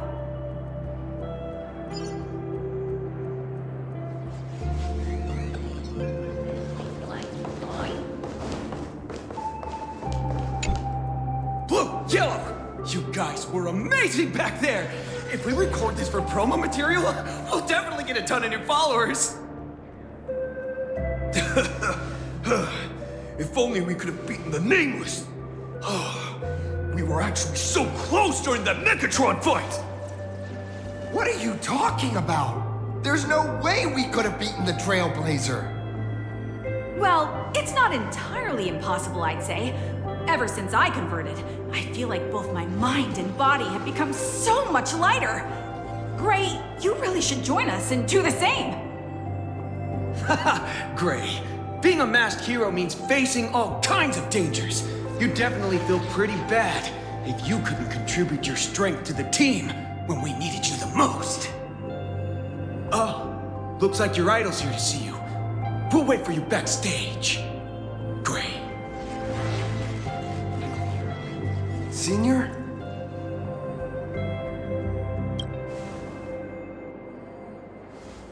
Me? I'm fine. Totally fine. It was no surprise that you took us down without breaking a sweat. It's me. I'm just too weak. I'm always hesitant, whether in combat or dealing with life. Even though I know I can never become an amazing hero like you, I've always been trying my best to get closer to being like you. It's a bit embarrassing to admit, but no one ever taught me the principles of how to live and behave growing up. I dropped out of high school pretty early and started hanging out with street gangs. Every time I threw a punch to intimidate someone, I thought I was being a hero. But when I saw how scared those people were, I had this nagging feeling that maybe I was doing something wrong. Later, when I read about the Astral Express story online and learned about your legendary deeds, I finally understood what it meant to be a true hero. Looking back at how immature and awful I was, I made up my mind to leave my old organization. Now I too have a chance to become a hero like you. Together, with my brothers and sisters in the Daybreak Squadron, I can bring happy smiles to the residents of Planarcadia and protect them whenever danger appears. But I'm just too weak. I don't have the immense strength like the Express Nameless. I don't even have any special talents. Maybe I've chosen a path that doesn't really work for me.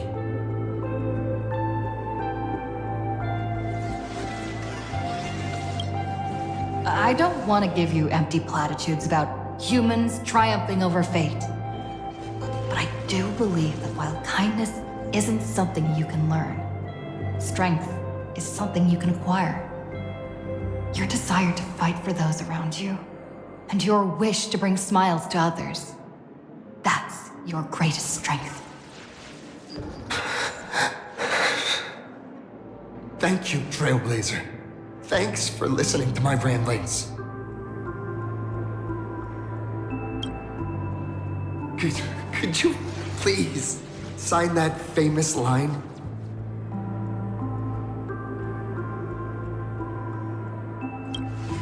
That's the one! That's exactly it! Rules are boundaries, and anyone who pushes beyond those boundaries becomes, in a sense, one of the Nameless. I'll remember today for the rest of my life. Goodbye, Trailblazer. I hope by the next time we meet, I'll be a true hero just like you.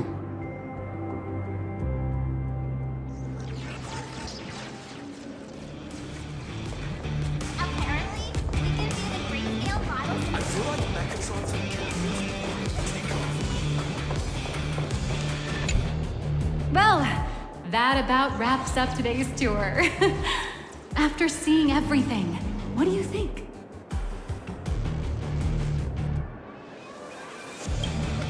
Indeed, rather than the power to rule this world directly, that individual draws even greater strength from Parallax. The stories and dreams spun by this enterprise are capable of steering the future of planarcadia and of serving as the cradle for new imaginae. Madame Pearl is waiting for you at the top of this building to discuss matters regarding the Phantasmoon Games. Let me give you a little reminder.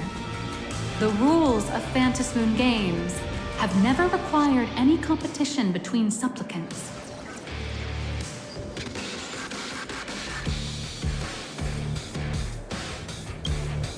As an IPC employee, I've said far too much. Your friends are waiting for you in the hall. You should go meet up with them. Don't keep them waiting too long. Songs with cat ears would really take off.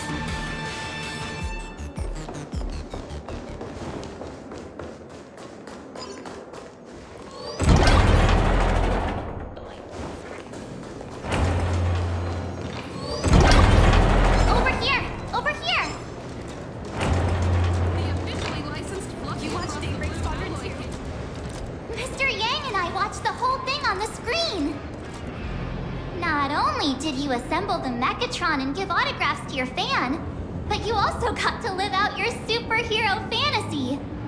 Did you have fun? Mr. Yang's looking at you with such loving eyes, like a parent watching a kid riding on a carousel at an amusement park. Indeed. Seeing her so happy reminds me of my younger self. Those were the days. What are you talking about? Mr. Yang, you're still as young as ever. Oh, right. We've been wandering around here for ages and seen everything there is to see. What's this Madame Pearl really up to? I understand everything she wanted to show us. There are just a few questions I'd like to confirm with Miss Nihilux. Miss Nihilux? Wait. Where did she go? Ah, there you are. We've been looking everywhere for you. The Secretary's office sent Agent Feld here to keep you company while you wait, but he said he couldn't find any of you.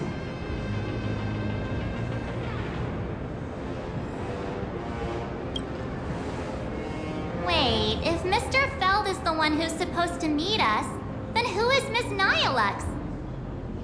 Miss Nihilux? Who? Agent Nihilux, an IPC ranking P30, who works at Perlux Corp's Imagenesis Technology Department. P30? Imagenesis Technology Department? Since when did Perlux Corp have an Imagenesis Technology Department? Could she be some kind of corporate spy who snuck into the building? Oh, this is a real mess. What are those security guards even doing? Distinguished guests, are you hurt? Or did she trick you into giving her money or anything like that?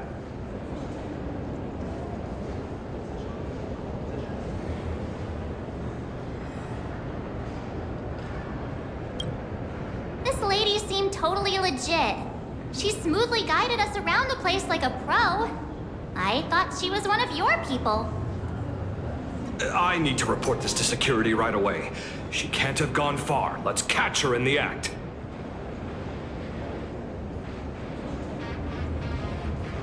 Thank you for your help. Astral Express crew, Madame Pearl has been waiting for quite some time. If it's convenient, shall we head out now? I'll show you the way. Please inform Madame Pearl that the 3 guests from the Express will arrive shortly.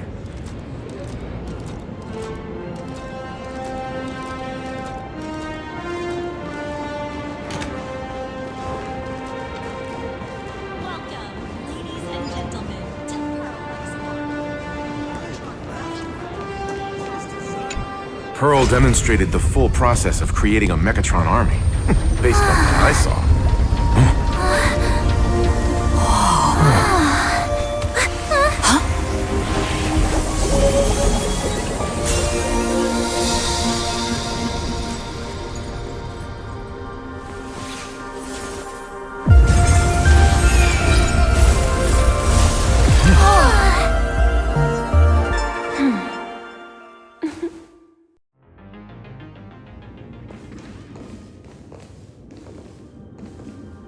Hello, guests from the Astral Express. Nice to see you again. Thank you for your gracious hospitality, Madam Pearl. I understand there was a minor incident in the lower lobby involving someone impersonating a Pearlux employee. I hope it didn't spoil your enjoyment. We're fine. Don't worry about us. But how are things with you? Did you lose any valuable tech? Blueprints? Or top secret information? No, Pearlux's data firewall remains untouched, and all assets under security network surveillance are intact. The only change is an additional expense claim under my employee ID. Never mind. I can make a preliminary assessment that this was the result of someone's momentary impulse. Lately, mishaps have been piling up, like dark clouds before a downpour, casting shadows of uncertainty over my plans. Could you be referring to the Herald of Death? 33 citizens were found dead in the Dovebrook district. In addition, an IPC specialist assigned to negotiate the purchase of a Mask of Elation died in an unexpected incident. This party has made overt threats to public order and is clearly challenging the IPC. My intuition tells me this is only the beginning. Managing capital and managing a corporation share one thing in common. That is, an aversion to risk and a pursuit of stability.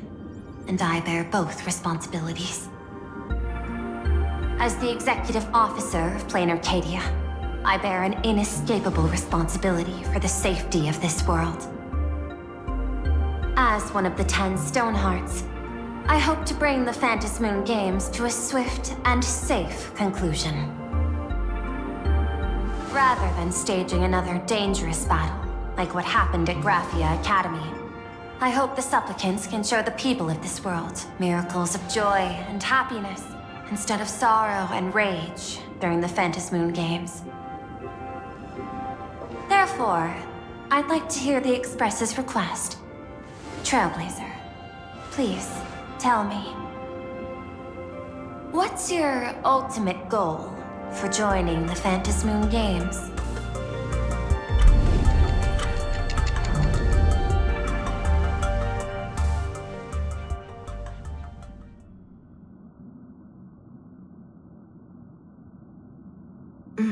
You mentioned earlier that you wanted to talk about the Phantasmoon Games with me?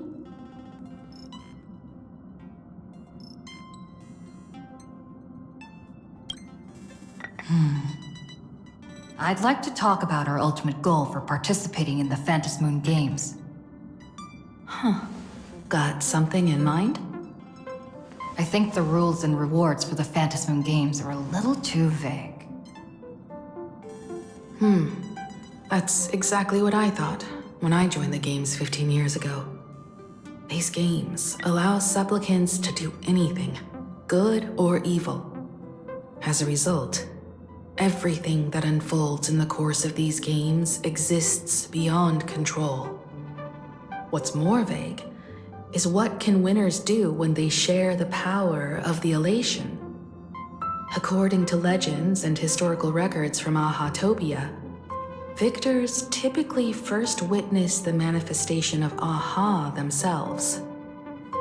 They listen to the victor's wishes and grant them permission to use their power. and the applications of this power seem to be boundlessly vast.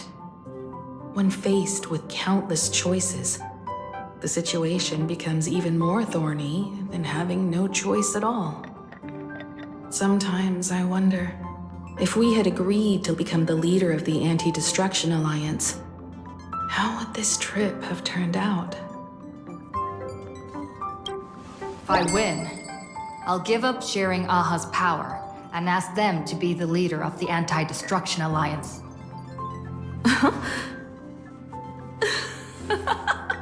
That's such a hilarious idea.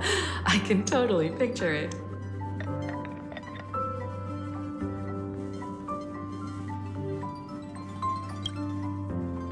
I get it.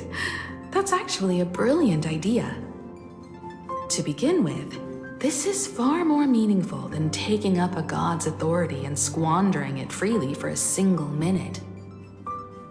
Secondly, placing an Eon on the righteous cause of opposing the universe's greatest threat is something neither the IPC nor the god itself could reasonably object to. Finally, this would also help us avoid the risk we currently face, cooperating with the IPC while remaining wary of being drawn into its ambitions during the operation of the Anti-Destruction Alliance. If we handle the negotiations well, perhaps Aha could stand behind the Astral Express, just like our cooperation with the Xianzhou, where we could maintain distance from one another while offering support from afar. The only question is, will Aha agree? Don't worry about that. From what I know about them, they'll agree. What kind of god of games would they be if they broke their own rules? Besides, they still owe the Express a debt.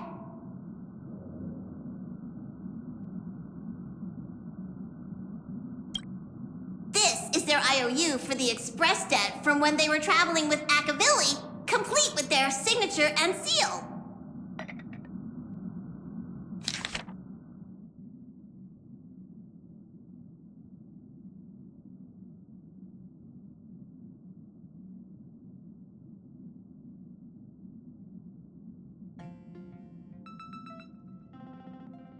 Passenger, use this to blackmail them. That one will definitely give in to your demands. Probably. So, you're saying you want Aha to take on the leadership of the Anti-Destruction Alliance?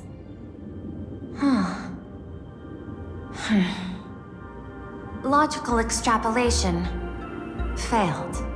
Success rate, indeterminable. This peculiar proposal nearly brought my thought process to a halt.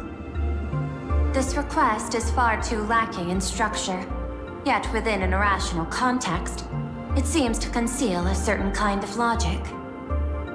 If the universe is the master of Elation's playground, then they should do something about this playground that's about to be destroyed. As expected of the Trailblazer, your thinking is so out of the box. I've learned something today. However, I don't think you stand much of a chance in the games, because I've joined as a supplicant.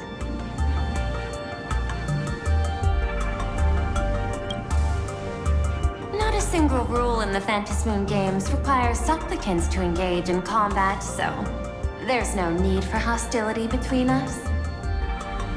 Planarcadia's administrator is a supplicant? At the same time, she has at her disposal assets of staggering magnitude. What, Perlux Corp among them. With money and power on her side, wouldn't her chances of success be way higher than ours? As I previously proposed to Miss Himeko, I'm willing to cooperate with the Astral Express to ensure the smooth progression of the Phantasmoon games. But the Astral Express isn't your only partner, is it? I have 2 other allies. However, you all are my most promising ones. Once the Astral Express joins, it will maximize the safety and success of this Ionic game. And I will do everything in my power to fulfill my partner's wishes within that limited minute.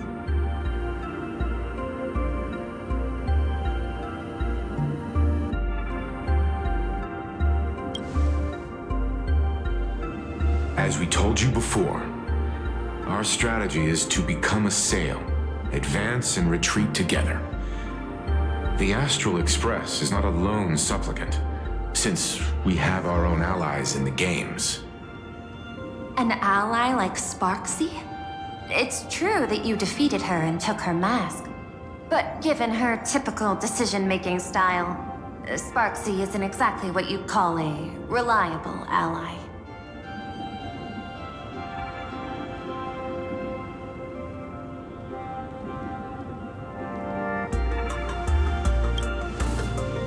Hypothesis. The Sinwish Syndicate's missing mask. I thought it fell into the Xianzhou's hands. Don't tell me. Yao Guang gave it to you guys? That's right. 3 against 3. We're tied at the moment. With this new variable in play, I'll have to adjust my extrapolations. But the conclusion seems unchanged.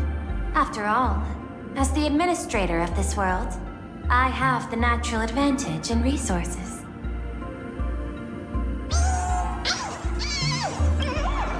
An IPC senior executive, Planarcadia's administrator, a member of the 10 Stonehearts, joining the games personally. It certainly has an intimidating ring to it. But when you think about it, isn't this identity precisely the greatest burden Madame Pearl has to overcome? She's right. Your identity is far too sensitive. You want to control these games and end it safely and quickly. But Planarcadia's citizens might not see it this way. All they see is the all-powerful IPC and an influential executive pulling all the strings. Your every action will be scrutinized twice over.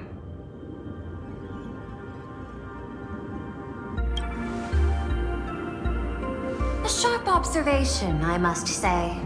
Quite impressive. But I do not believe you yourself would overlook this. Madame Pearl, what is it that you seek to obtain from the Phantasmoon games at any cost? What I seek is a treasure lost to this world's history. I want to recreate Graphia's divine art of imagenesis. Does that have something to do with painting? Hard to believe, no? My birth originated from the theme assigned by the celestial differentiator of planet Scrulum: art. At first, I was nothing more than a machine that imitated human paintings. For an Intellitron, generating works of art is no great challenge. Day after day, I studied. Day after day, I exhausted every possibility. I could instantly analyze the proportional structure and pigment composition of any painting. I could precisely reproduce every pixel of Graphia's masterpieces. Yet I could not create as she did. Graphia's ultimate creation was establishing the world in canvas at the end of the Phantasmoon games. I want to understand her thoughts at that moment and touch the essence of creation. Is this your personal pursuit? Or the IPC's demands on this world? Both. The IPC's point of view is far more pragmatic. The world in canvas is a dimension that can shield us from the Antimatter Legion's warfare, and they've always been eager to master this technology. Unfortunately, it seems we can't convince each other to back out for now.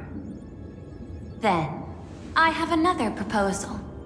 Why don't we shift our perspective and turn our attention to those 2 supplicants who haven't surfaced yet?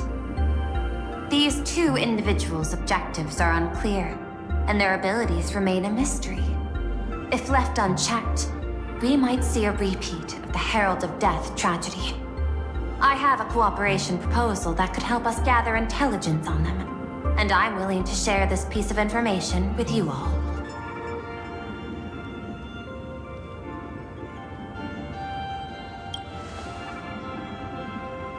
A tiny sliver of your reputation. Before we move on to the details of our cooperation, would you like to take a short break and have some tea to wet your whistles? Or shall we continue?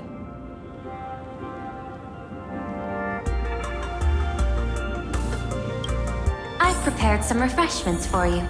Please, help yourself.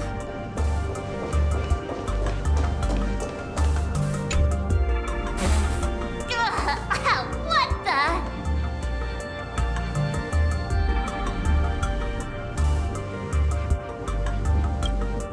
This is a specialty from the Xianzhou, a precious item called mung bean soda that General Yao Guang gifted me. As an Intellitron, I can't enjoy human beverages, so I've specially saved this for my esteemed guests. Seems we really do have a special connection with these drinks.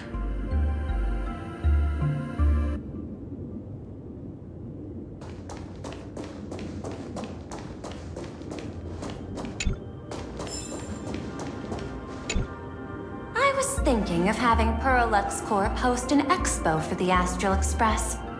As for the name, how about Starrail Fest? Starrail Fest? You mean hosting a Fluffy Across the Blue convention? Correct, but not entirely. The Fluffy is well known in this world, so it's a good collaboration element. But what I want is an unprecedented Astral Express exhibition, with the Fluffy being just a small part of it. The real stars of this grand event will be you, the Express crew. You'll be there in person to meet the people of this world.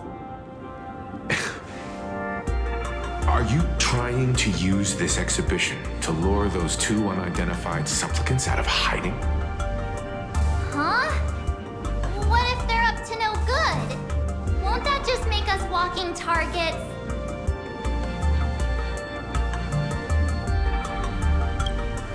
What could be more inspiring to the people of a world than standing face to face with heroes of the cosmos? That's an enormous amount of wish power, and the Astral Express is the very source from which this wish power originates. Together, we can create a miracle for all to witness in Arcadia devoted to the legends of heroes. I'll also get Full Wish TV and other mainstream media outlets involved for promotional cooperation. And in return, wish power will flow to you. Of this, I have no doubt.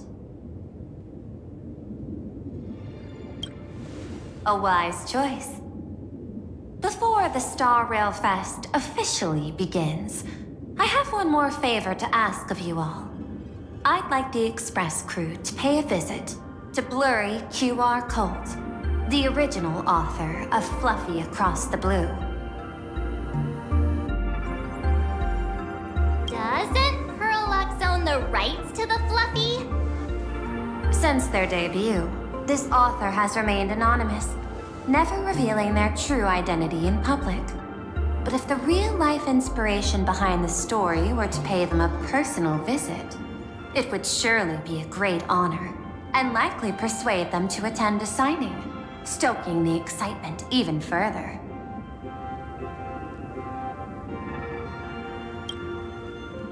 Now that we've reached an agreement, I'll leave it in your capable hands.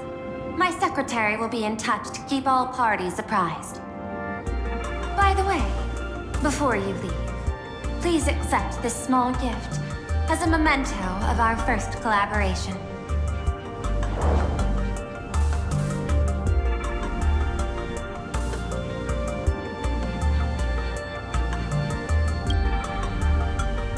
I've studied studied in detail the records of my colleagues' interactions with partners in Penacony, and I was particularly inspired by Aventurine's technique of giving small gifts that symbolize good fortune. So please, keep this chip with you as a symbol of good fortune for our future cooperation. Take care, everyone. Well, we'll be on our way then.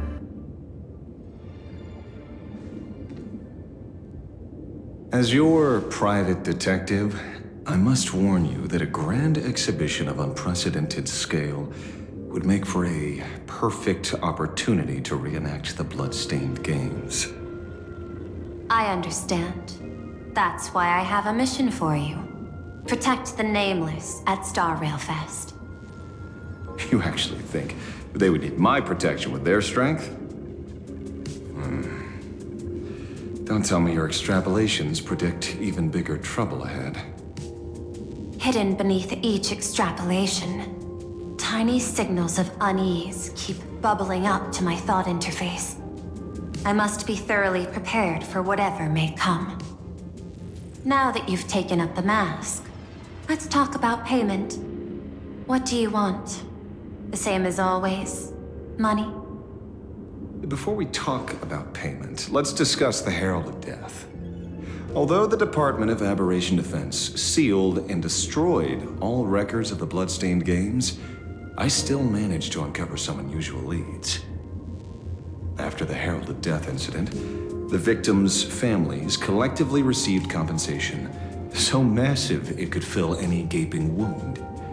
So, I figured, maybe we could find some leads by looking into official planarcadia expenditures. But here's the interesting part. This item was nowhere to be found in that year's public financial report. Care to guess whose books this money went through? It was you, the omnipresent IPC. To be precise, it was the IPC's technology department that paid this astronomical compensation.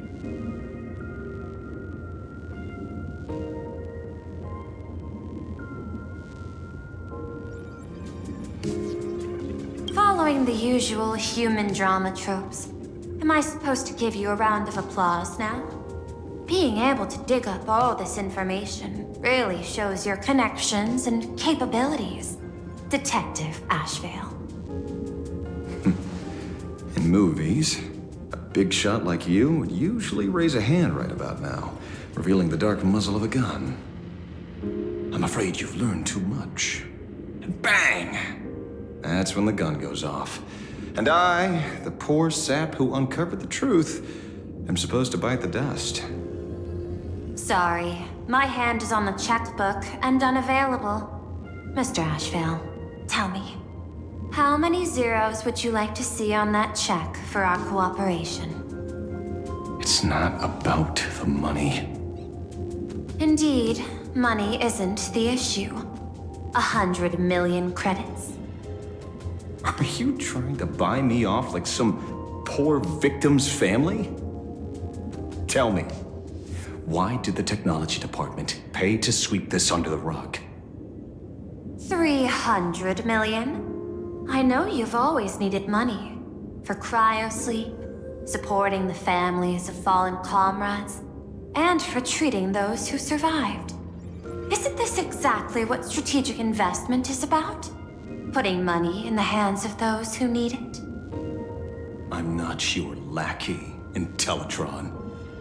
Tell me the answer. 500 million? I could pretend there's a glitch in my calculation process and make it a cool billion for you. Money or answer? Your call. I want the answer. Oh, an unexpected choice. It defies my usual understanding of your decision tree. Note, I say this without sarcasm or ridicule. The answer is, I don't know much. Hard to believe, perhaps. But as CEO, my power isn't unlimited. Besides, The Herald of Death affair lies 15 years in the past. This world is like an unfinished game of chess that's been dragging on for years. The hidden moves laid by the previous player keep becoming my challenges. Even today. But since you've invited me to finish this game together, sharing intel is a must. Reasonable. I'll share what I know about the answer. Marcus Antali, the Herald of Death. Last member of the Intelligentsia Guild, School of Evolutionary Perfection. 5 years ago, his identity was confirmed, and he was executed. Note, executed in every sense of the word. Miss Yabali, head of the technology department, took possession of his belongings, and even I don't have the clearance to access those records.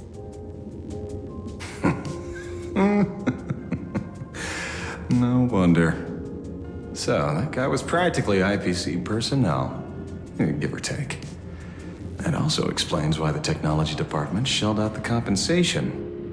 Yet, the method behind this latest killing is identical to the one from years ago. If the Herald of Death is truly dead... A serial killer coming back from the dead is the least of our worries. Even if a serial killer does come back to life, he's still just a serial killer who's been shut out of the Ionic game. What's more concerning is this. Someone wants to exploit the legacy of the Herald of Death. Miss Yabali took away everything that man left behind, except for the fear he instilled in the people of this world. And during the Phantasmoon Games, not only can miracles trigger wish power, but fear too. Based on my extrapolations, the appearance of this new Herald of Death might mark the beginning of the festival spiraling out of control. No wonder you're in such a hurry to end the games. Mr. Ashveil, I've always respected you. But right now, I need to rely on your strength even more.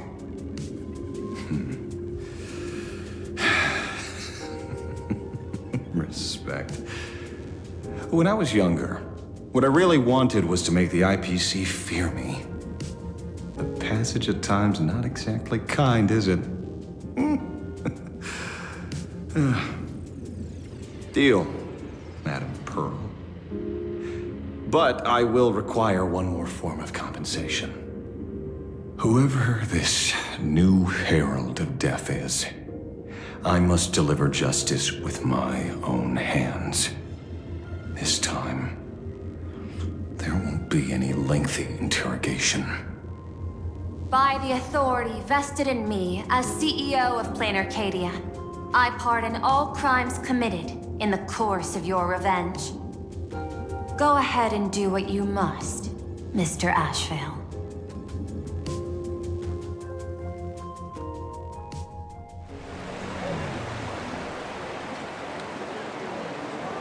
My friend, I don't blame you, but I'm done being a breathing dead weight. So do me a favor and pay me back for that drink with this bullet. Just do it, you coward! Let me die as a Galaxy Ranger before I turn into a monster of abundance! Shoot me! I beg you. My Skybo above. May you have a pleasant dream. Not knowing who you are, not knowing why you exist here, that isn't life. In ancient times, humanity's daily goal was to obtain 2,000 calories of food. Humans back then knew they were just one member of the animal kingdom. They understood why they migrated, hunted, gathered. But now, in an era where you can get food delivered to your door with just a tap of your finger, effortlessly achieving that 2,000 calorie goal, humanity has lost its way like never before. Tell me, Will the Phantasmoon Games bring a new direction to this world, Ashveil? What's wrong with getting food with just the tap of your finger? Don't tell me you want to go back to the days when everyone was starving and at the mercy of the harvest? 2,000 calories are pointless, but just for survival. It's the goals beyond 2,000 calories that define humanity. And the Phantasmoon Games holds up a mirror to humanity, allowing them to see their truest selves. I'm just a detective. Ask me such a profound question again next time, and I'll charge extra. My apologies. I just heard you joined the Phantasmoon Games and couldn't resist asking for your thoughts. You've met Madame Pearl, huh? She dumped this hot potato of the Herald of Death on me. On us. Judging by your expression, it seems less like a hot potato and more like a sweet fruit. Because I have a lead now. I think the key lies in the word copycat. To prevent copycats, you kept the Herald of Death's modus operandi from 15 years ago under wraps, which means... There's only a few people who could reproduce this killing method with such precision. The investigators from the Security Bureau and the Department of Aberration Defense at the time, and those directly involved in the Herald of Death case. Detective Kuchiba, I've heard that you've devoted considerable time to researching the crimes from the Phantasmoon Games. So, I'm the prime suspect now. Is that it? Just a bit of minor deduction. After all, murderers always love to return to the scene of the crime. Isn't it coincidental that you happen to be standing right before my eyes? That's not deduction. It's a conjecture at best. As for investigating those two categories of suspects, we've been doing that for a long time already. It's been 15 years. The relevant people and the victims' families have all gone their separate ways. Tracking them down now won't be easy. Yeah. After losing their loved ones in such a cruel way, their hearts were shattered. Many couldn't bear to stay in Daybreak district and chose to move away. I remember seeing that in the case files you sent me. They even formed a mutual aid society for the victims. I wonder, after all these years, have they managed to heal the wounds in their hearts? Maybe they have. After all, they go by a new name now. The Research Society of Happy Smiles. Ah, you mean that charity with the slogan, Healing Smiles, Healing Arcadias? Before he died, Kostad mentioned that group to me. He said quite a few young people in the gang left without looking back, just to join them. So I thought, maybe we should start by looking into their rivals. The Research Society of Happy Smiles, huh? A charity that helps people escape their pain and find happiness, offering free counseling, medical care, all of that good stuff. Sounds like they've turned over a new leaf. How could you call them rivals to the underworld? I dug a little deeper into them, and found something interesting. You mean your monkey dug up something interesting, right? Okay. Mr. N dug up something interesting. Have you heard the name of the sponsor behind the Research Society? Her name's Fullwish. That name rings a bell. Wait, isn't she the boss of Fullwish TV? I think she was one of the survivors of Graphia Academy too. This is getting a little too coincidental.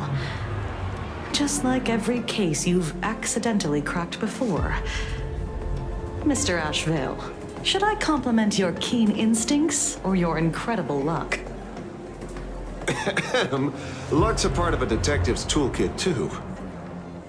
Anyway, whether Fullwish is guilty or not, we won't know until we look into her. That's why I asked you here.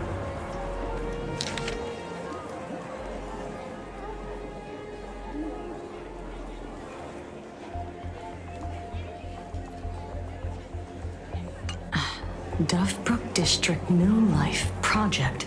Public Recruitment and Mental Healing Seminar at the Research Society of Happy Smiles. And she's the speaker? Holding a seminar at a place meant to bury past trauma. The very site of 2 bloody incidents.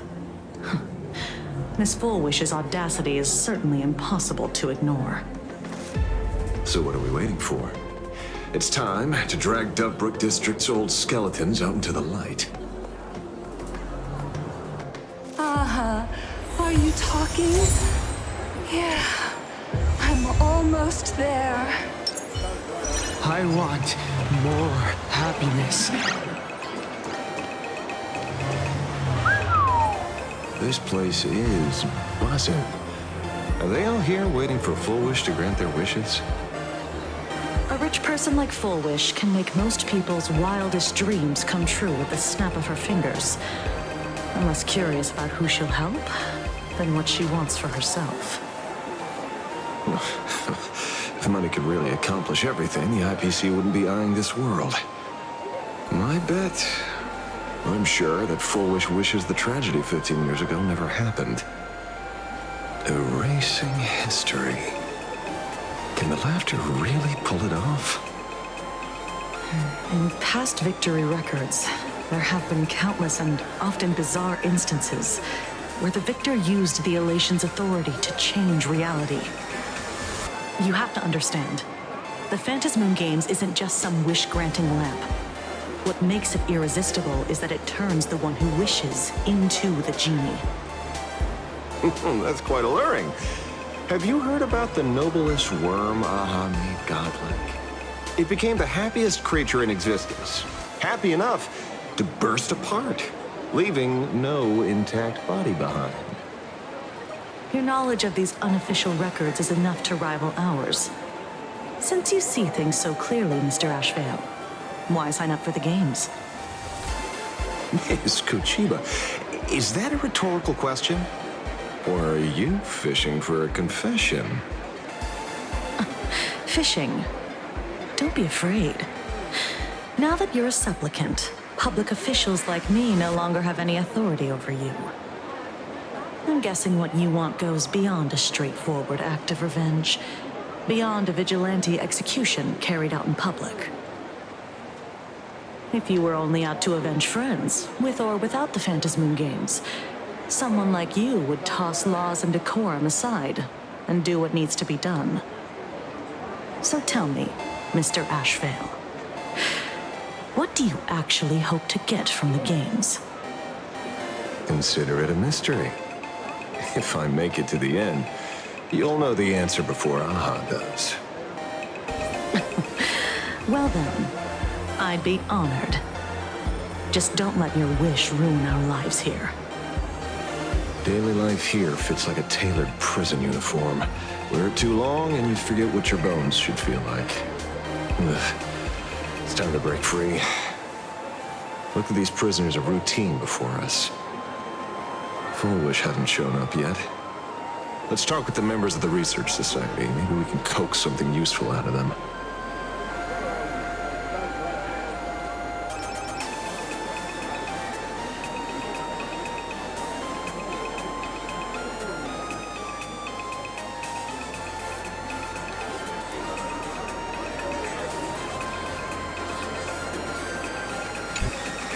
I got called into another chat with the boss today.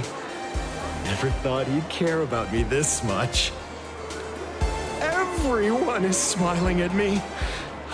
The office feels downright cheerful.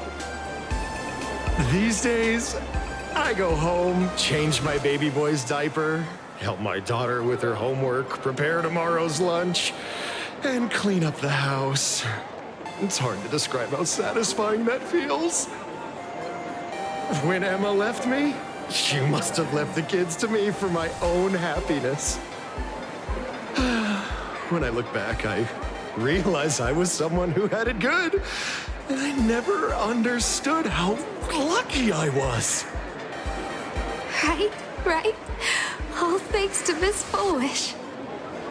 Yesterday, during my tumor removal, The anesthesia wore off halfway through. I squinted and watched the doctors pull all kinds of things out of my stomach.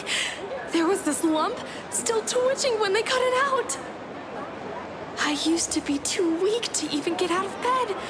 But after the Society's treatment, I am almost ready to walk out of the hospital. Isn't that amazing? Oh, I kind of want to see someone slice me open too. It should be fun. Hey, did you two hear about the Sinwish Syndicate? You've come to the right person. My neighbor got a visit from their debt collectors. You should have heard the racket. I saw the news too. Those parasites who ruined the peace, who kept people from being happy. Gone, wiped clean. Oh, praise Aha! Wait, they extorted you too? Something like that. Still owed their underboss tens of thousands of credits. So your debt's wiped clean. Oh, must feel pretty great, huh?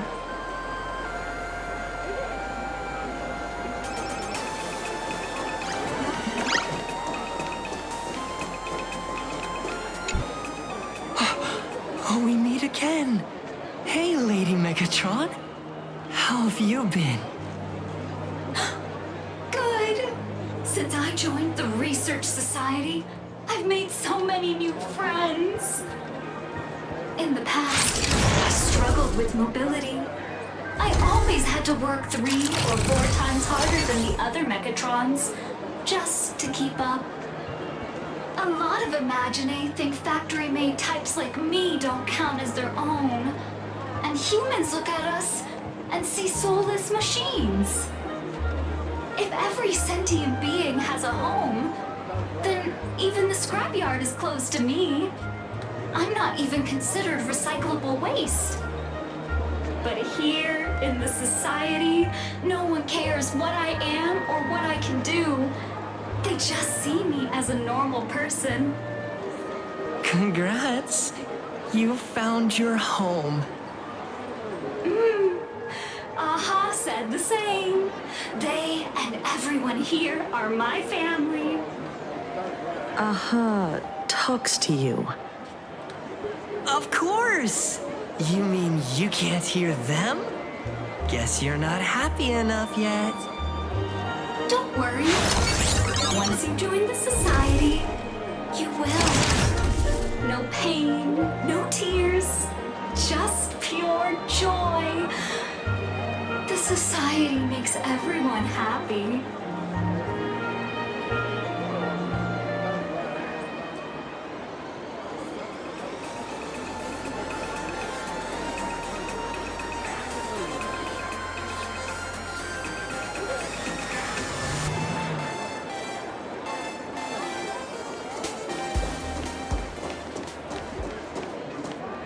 Looks like it's about time. If the star of the show doesn't show up soon, the crowd's gonna burst with anticipation. Everyone, please make some room for Miss Fullwish.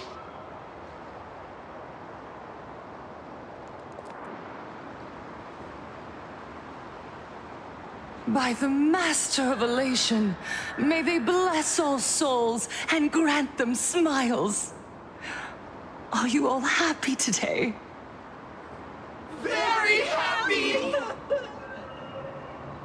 Thank you for your smiles. They're like lamps in the dark. So precious.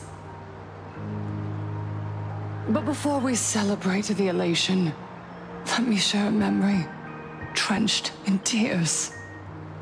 It once dragged me into the abyss. Yet, it also taught me what the elation really means. As you all know, 15 years ago, during the Phantasmoon Games, the shadow cast by the Herald of Death swallowed this place whole. That day, I lost my parents, my classmates, and the others. The morning greetings. The little daily chatter. All went silent under that crimson dusk. After that, for a very, very long time, all that remained of my world, a door shut tight, a room steeped in silence, and a wound in my heart that would never heal. Just hearing the words, Herald of Death, made me shake uncontrollably. I even once thought the only escape was to follow the dead and leave with them. Back then, I was just an empty shell, breathing, beating, but lifeless inside.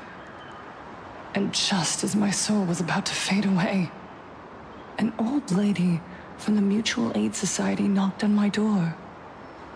She didn't offer empty words of comfort. She just looked me in the eyes and asked, "Child, would you try stepping outside this door? Out there are many people broken by pain, just like you.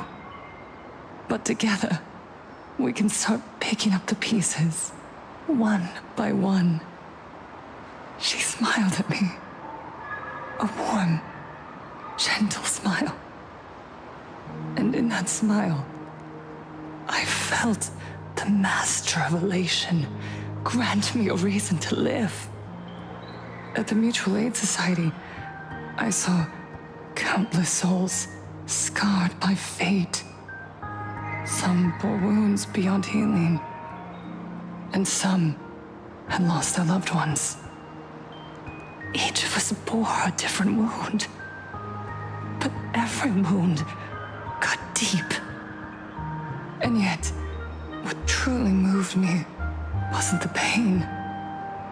It was how, beneath those scars, they still reached out to one another, offering a smile to a child who'd stopped crying, lending a guiding hand to someone lost.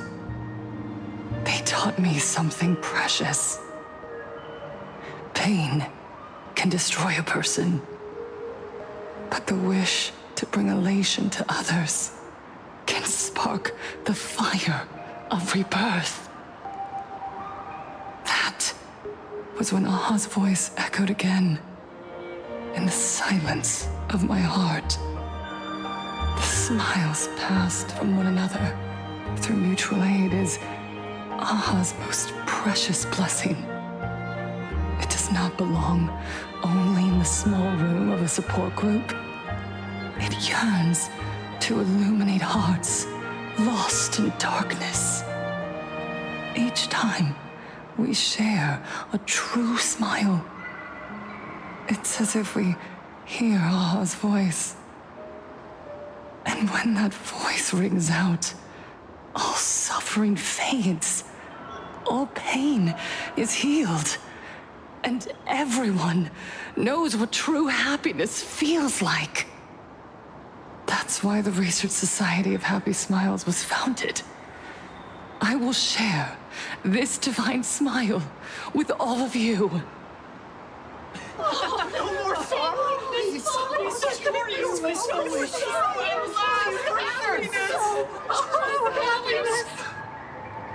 Everyone, I have questions for you. When was the last time you truly smiled? How long has it been since you felt happy from the bottom of your heart? Minato, do you ever feel like your days are looping endlessly, like an old silent film, repeating until it suffocates you? And when you realize that loop might never end, does despair flood in like the tide? You're right. Miss Bell Woods, You left school full of dreams, only to have your resume rejected again and again. You told your parents you were busy in Seafeld City, hiding your heartbreaking loneliness behind that lie. Please, help me. And Taija did the cold exclusion at school and the indifference of the adults who should have cared build a wall around your heart. One that made you afraid to open yourself up to the world again. Yes. When we were born, no one had to teach us how to smile. But who would have thought that one day, even smiling would become so hard? Once, our world was blessed by Aha's grace. A gentle world in canvas, painted in elation. For centuries, humans and Imaginaes lived freely together in that eternal haven. Until the Inter-Astral Peace Corporation violently tore us away from that sanctuary. They brought us their so-called inter-astral civilization, imposed their so-called standards of happiness, and told us that life's ultimate joy lies in self-focus, self-indulgence, and self-satisfaction. They flooded us with dazzling material desires, blinding our hearts.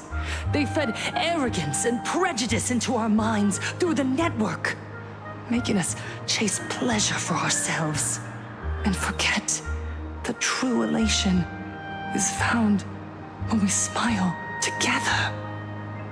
Wish power has turned into fuel. Credits jingle where heartfelt laughter used to ring.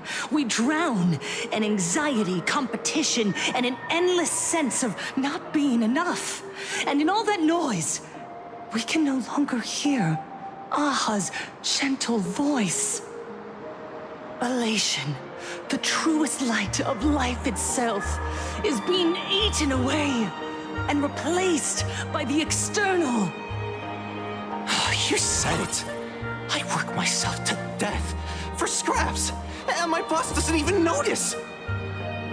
And those useless loudmouths online, they do nothing with their lives, yet constantly judge everyone else.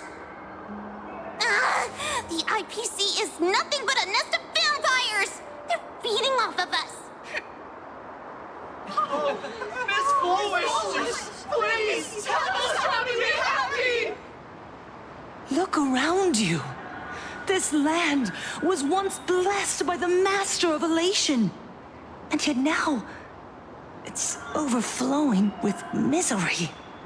Everyone's chasing their own happiness, but in doing so, they wound others without even noticing. Do you remember the moment I found happiness again? It was when someone who was suffering just as I was, smiled at me. Even through their pain, they gave me that smile. A smile filled with blessings. That smile saved my life. So listen well. Only by opening your heart and sharing your smile with another can you truly grasp what happiness means. It isn't just giving a smile. It's embracing the power that Aha bestowed upon us to smile. Join the Research Society of Happy Smiles. I'll help you rediscover the smile buried within yourself, and Aha will grant your life a transformation. Our mission doesn't end with finding our own smiles. We must bring them to the world and spread true happiness across all existence. While others pray to the eons for their own desires. We, the true followers of Aha, carry a higher calling to fulfill their wish. To fulfill Aha's wish? Yes. To still every cry of sorrow. To wipe away every bitter tear. We will build. No, rebuild. A world where smiles never fade, and elation never dies. Eternal happiness! Eternal laughter!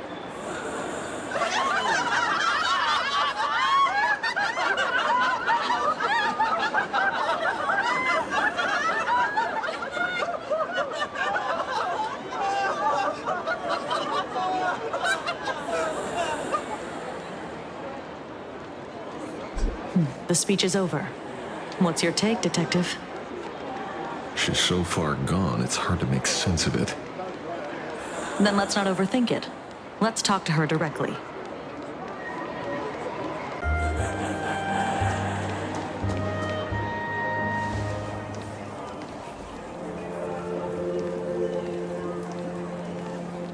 Miss Fullwish, I'm Kuchiba from the Department of Aberration Defense. I'd like to have a chat with you. Ah, I see. You're here about the Sinwish Syndicate case, aren't you? So, you were expecting us.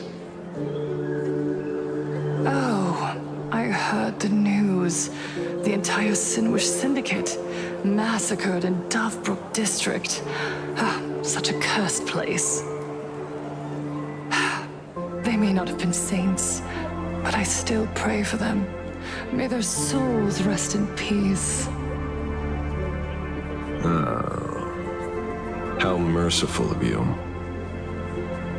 Though, rumor has it the Research Society of Happy Smiles had a few run-ins with them. Regarding recruitment, donations, turf. Sounds like plenty of reasons for conflict, don't you think? Are you suggesting we had the Sinwish Syndicate killed?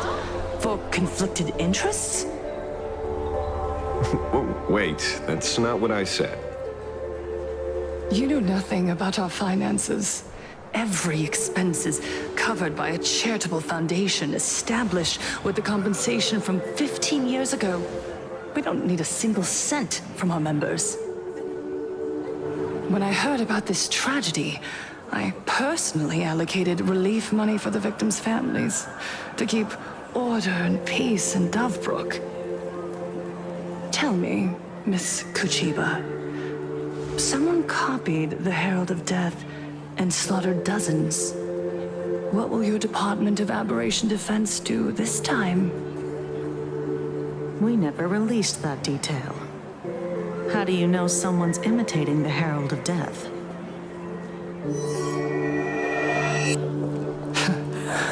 Isn't that what you've been waiting for? For the killer to slip up so you can swoop in and tie everything up nicely? 15 years have passed. You don't seriously believe we're still living in an age where information can be sealed off at will, do you? From the very day the murders occurred, the news has long since spread online. The Sinwish Syndicate paid a fortune for some ancient mask, and the next thing you know, they're all dead. The scene painted red with traces of the bloody bloom. Please pay no attention to baseless rumors. Rumors? And yet you're here. That alone proves one thing. The rumors are true. And the new Herald of Death really does exist. Otherwise, why do you suspect me? Only someone who knows the original case could recreate it so perfectly, right? Everyone! You heard our conversation, didn't you? The Herald of Death has returned. He's here, in Dovebrook. He's slain the entire Sinwish Syndicate. He's back to relive the carnage of the Phantas Moon Games. Oh, the Herald of Death? Didn't the officials declare him executed? How has he appeared again? He's immortal? A demon? He's back for revenge! He'll take revenge on everyone. We're doomed! Aren't gang members the very people who steal smiles from others? And isn't the best way to make bad people happy to erase them from the world? Wouldn't that be doing something good? Yeah, Sister Mechatron is right. Those thugs deserved it. Back from the dead? Lies! The IPC kept him alive to wield him as their weapon. You useless officials! 15 years ago, you failed to let him get away, and that's why he's back again now!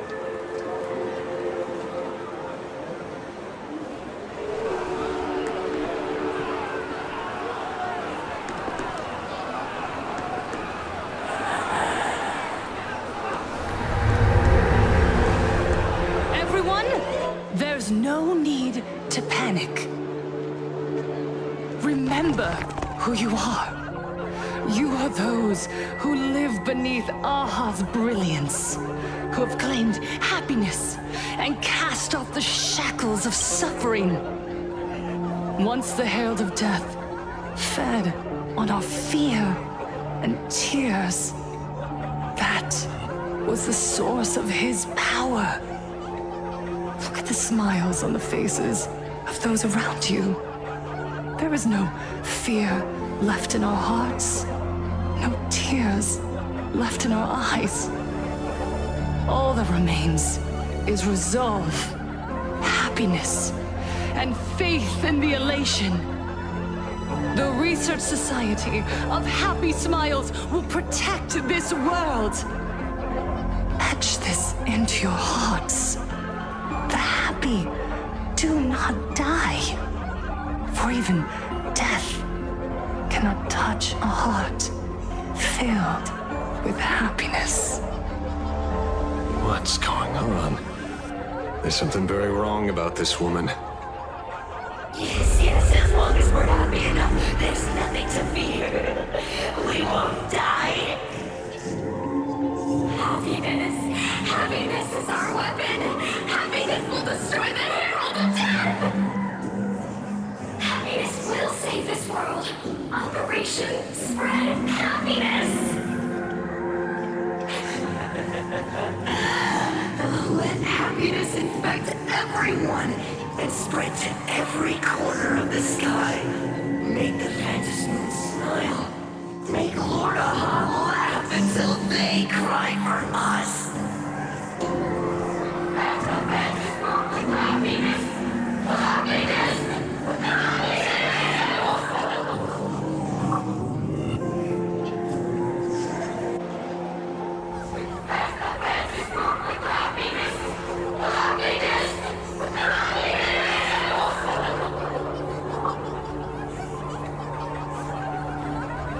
Silence!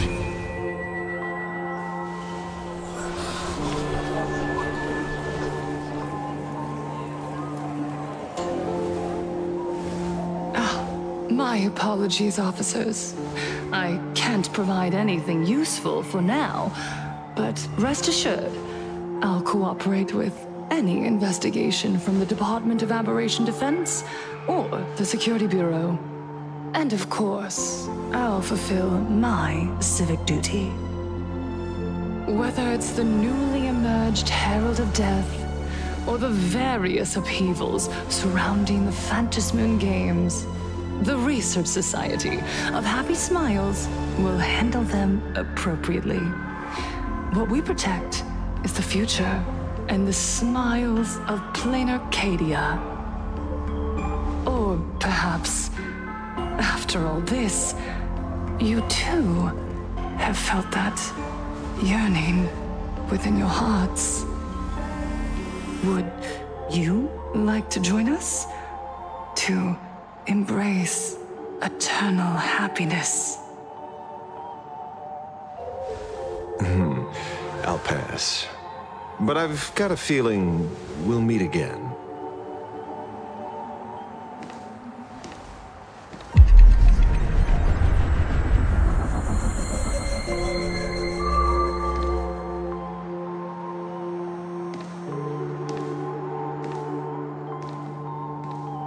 Miss Fullwish, thank you for your cooperation. Hopefully, next time we meet, it won't be like this. May the Master of Elation watch over all and bless you with their everlasting smile.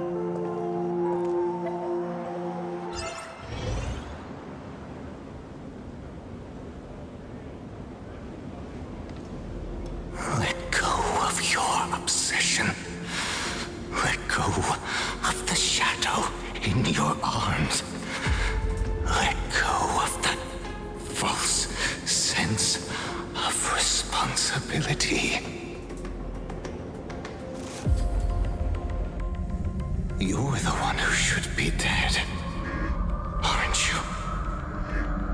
Come, join your brothers.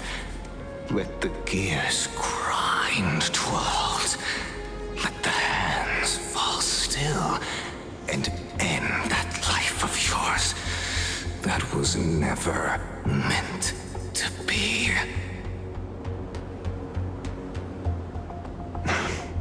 Sorry. That day will come.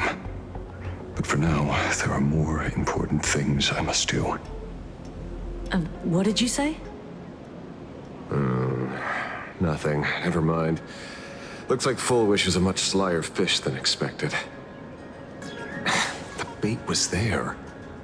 But she ignored it. And instead, she stirred up a whirlpool. Quite the opposite, actually. Not only did she take our bait, but she also flat out told us she couldn't care less about the hook. Was there something I missed? The bloody bloom mark from the Sinwish Syndicate massacre. How did she know that detail? When we specifically obfuscated it with special mark, even in our internal reports. She broadcasted this information word for word, and even used it to stir up public sentiment, scattering it across the place like tossing blood-soaked feed into a fish pond. Now stopping the rumors from spreading will be even harder. Well, maybe she has her connections, or maybe she made a lucky guess as one of the victims. Regardless, she's right about one thing. Trying to stop something from spreading today sure is a lot more difficult than 15 years ago. So, Mr. Ashveil, did your lucky radar start blaring when it came to Fullwish? There's something very wrong about that woman. You saw the way she played the crowd, huh? I guarantee you that it had nothing to do with her public speaking skills. She could very well be a supplicant in disguise. Still, this whole run has been smooth to an unbelievable degree. We got our bearings in no time at all. So, let's keep our prized fish in the pond for now. Fullwish is not going anywhere. You're right. It's too risky to make a direct move against a well-respected philanthropist and media tycoon. Maybe we should start with the people around her. There were people from all walks of life at the gathering just now.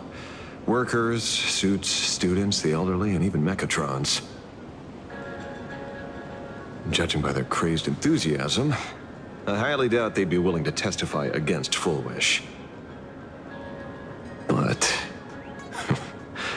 I have my ways. Mr. Ashveil, coercive interrogation is strictly against the rules. Please refrain from doing it somewhere I can't... Don't get the wrong idea. I meant an old friend that I spotted at the gathering. By the way, ever watch Daybreak Squadron? It's on Sunday nights at 8. I thought you weren't a TV person. Not me. Mr. N. He watches it. Your monkey is quite the child at heart. Anyway, come on. Let's go get an autograph from our heroic film star.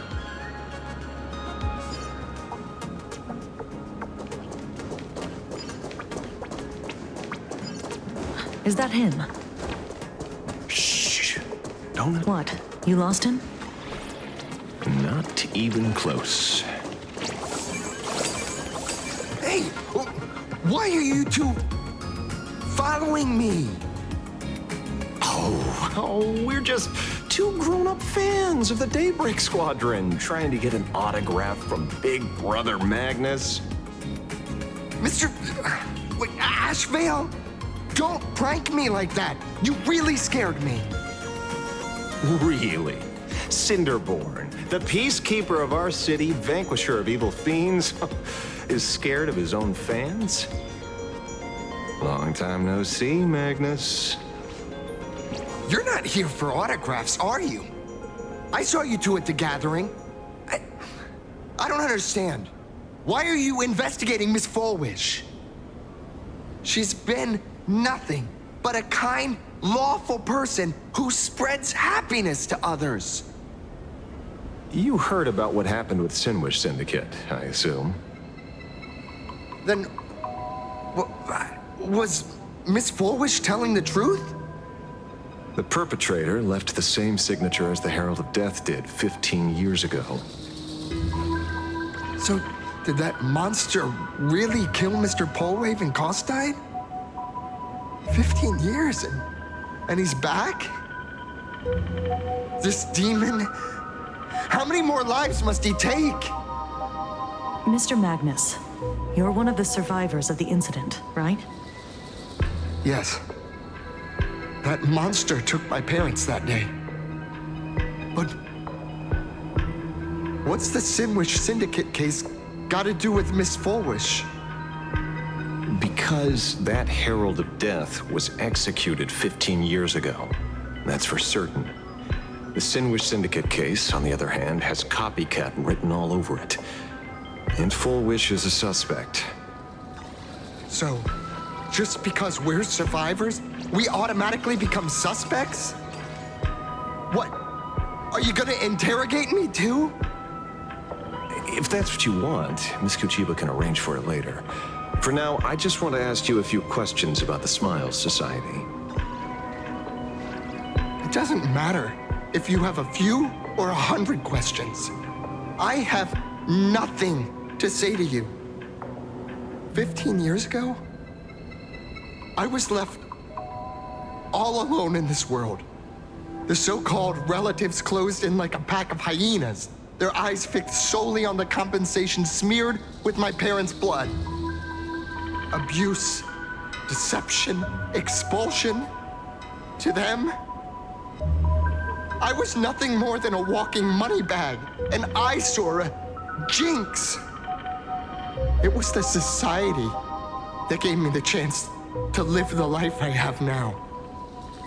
What about the Sinwish Syndicate then? If I recall correctly, they took care of you once. Old Polwave helped you deal with those relatives. Listen, Mr. Ashveil, the debt I owe the Sinwish Syndicate will be paid. I will avenge them as a member of the Smile Society, as well as the Daybreak Squadron. I'll rip the Herald of Death out from the shadows in their name and see justice served. That is my duty. You're in over your head.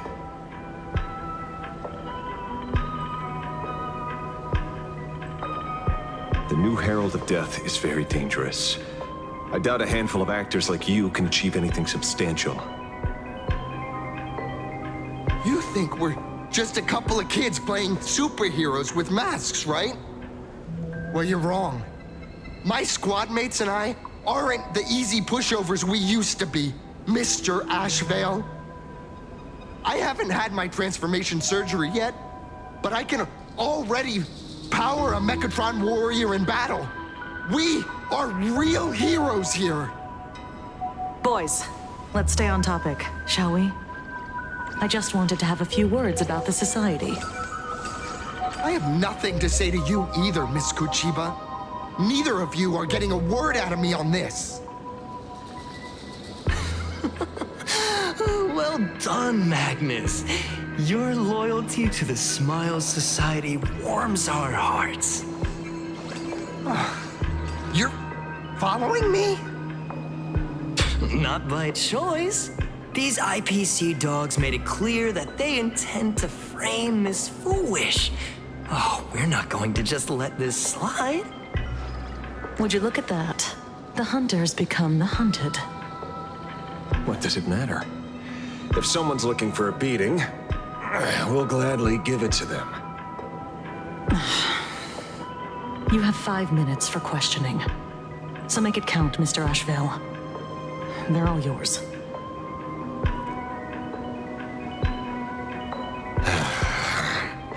Never expected my first miracle as a supplicant to be teaching thugs. I mean, lawful citizens, a lesson on the streets. Let's get this over with then. And if you want to join them too, Magnus, be my guest.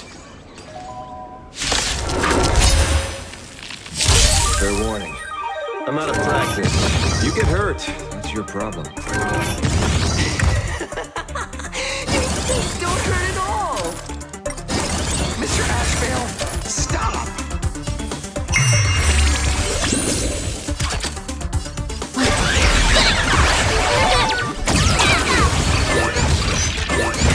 Divination says this will hurt. Stars, favor us. That omen. Don't thank me.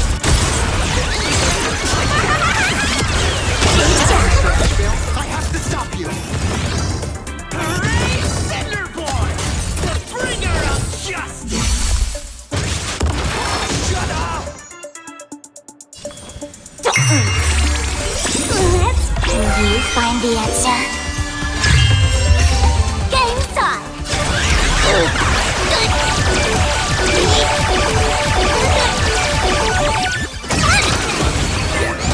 Troublemakers? I like us.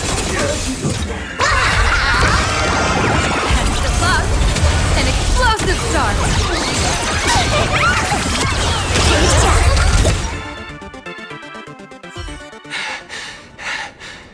It hurts a little,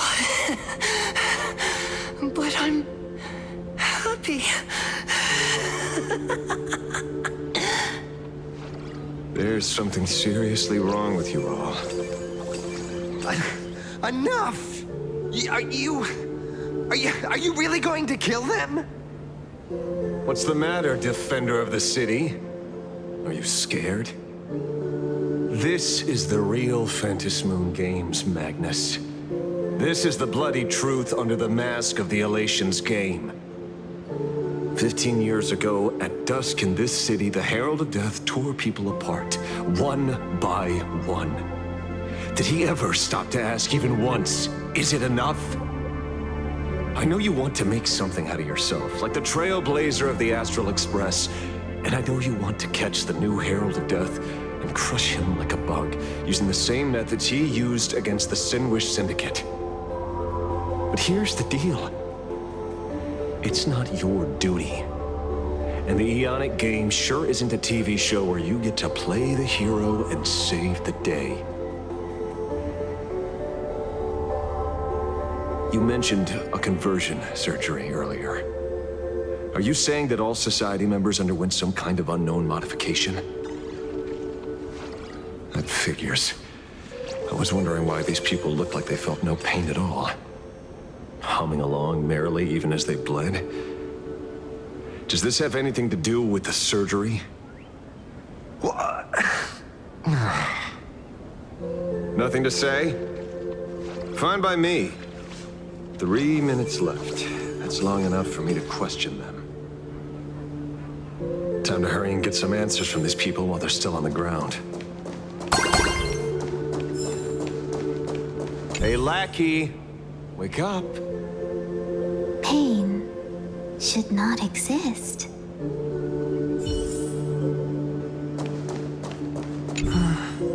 Smile. Please, smile.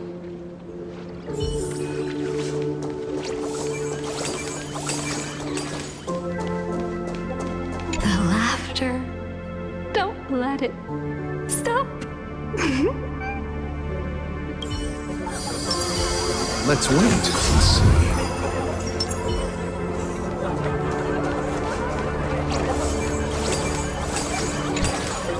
Those who suffer shouldn't exist.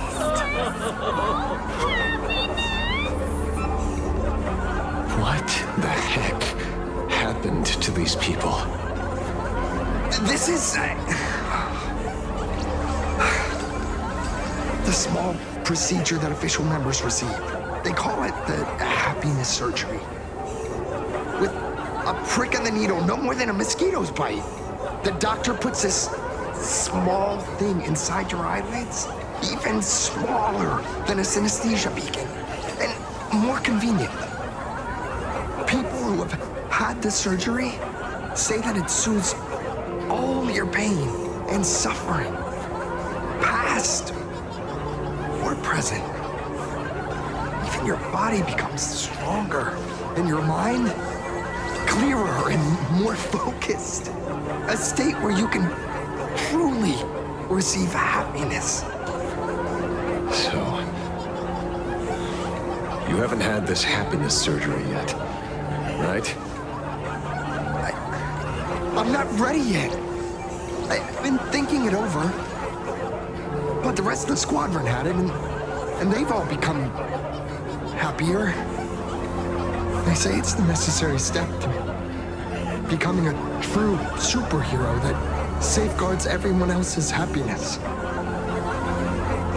If I don't do it, then do I still deserve the name Cinderborn?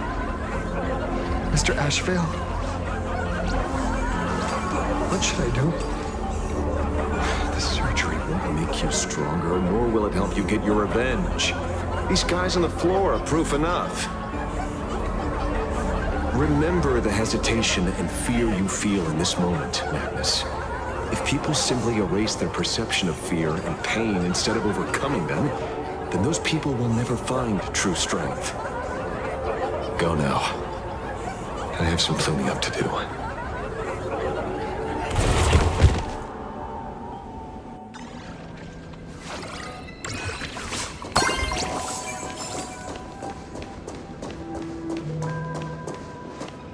So, did you, pry the answers you were looking for out of them? These people have all been processed by the Smiles Society. Heck, who knows what method they used. It completely neutralized their ability to feel suffering and despair and gave them bodies like steel, incapable of feeling pain.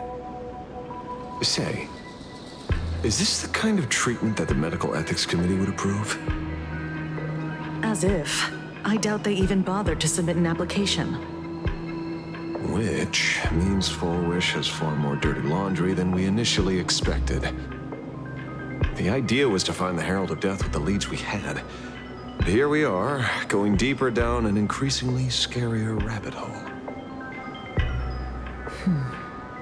Judging by their voices, these followers don't seem to have any ill intentions. In fact, they sound a lot more humane than most humans. If all this has nothing to do with the Herald of Death, then it matters little to our investigation. After all, how they pursue happiness is their own choice. Wouldn't you agree? Are you serious, Kuchiba? It's only human instinct to avoid pain, right? Such avoidance doesn't go against the laws of nature, nor does it legally constitute a crime when the party involved was a voluntary participant. Not a crime. Well, my instinct right now is telling me that this definitely has something to do with the Herald of Death. Unfortunately, Mr. Ashveil, we need evidence to solve the case. I'm here to follow my senses and dig up whatever's at the bottom of this. As for evidence, that's your headache. Besides, I don't think we need to turn over every stone to figure it out. If the new Herald of Death and Full Wish are connected, we'll be seeing another move soon enough. If I were her, I'd choose the brightest stage possible so this weapon could spread maximum panic. You mean the Starrail Fest? Madame Pearl promised that top-level security would be deployed during the fest, as well as a contingency plan, robust enough to quell any crisis. And you are staring right at him.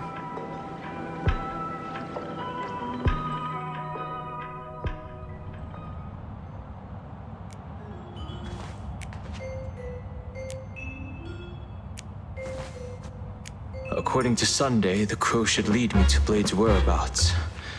Since it stopped here, that means...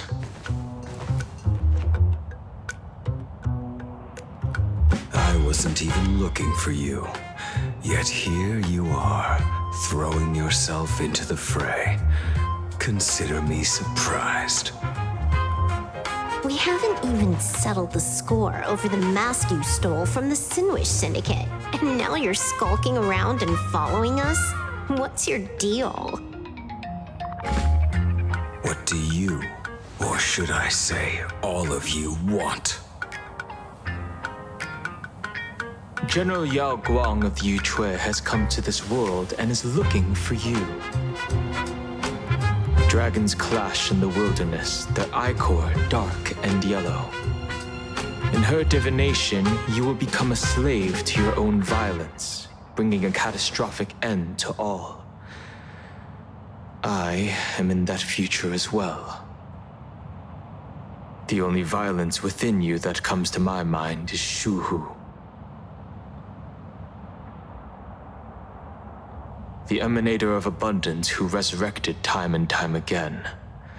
The monster who turned planets into living beings and merged billions of people into flesh spheres. The Xianzhou fears that he is using your body to resurrect himself. So, what's your plan? Kill me again. Oh my, things are getting a little heated. Should I get you both slushies? Thank you. I'll pass.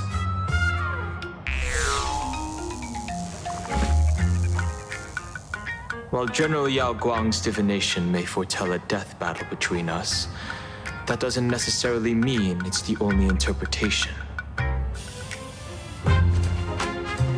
My experiences on the Express have shown me time and time again that even fates set in stone aren't entirely immovable.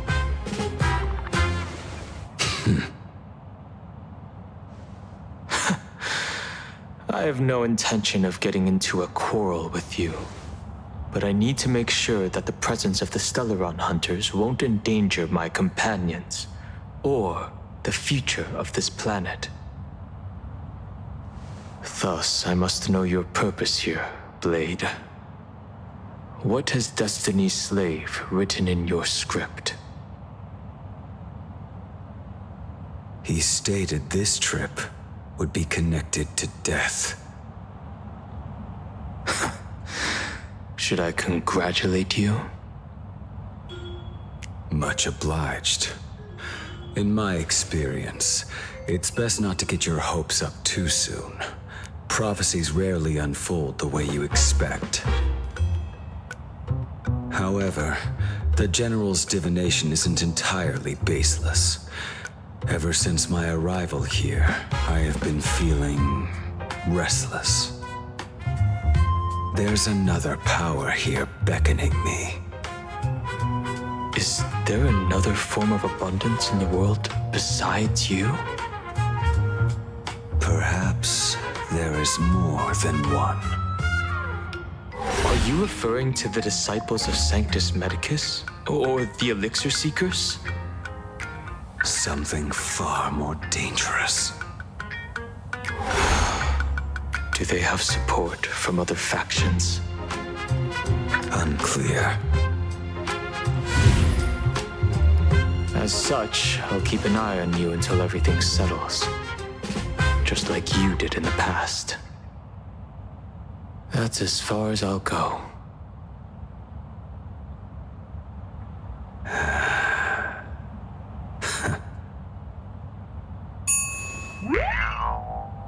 Did you two just agree to some weird collaboration before me? I'll leave that matter in your hands, Silver Wolf. I don't get it. That good-for-nothing detective didn't even blink an eye before selling us out to Pearl. And you still plan on working with him? There are things only he can get done.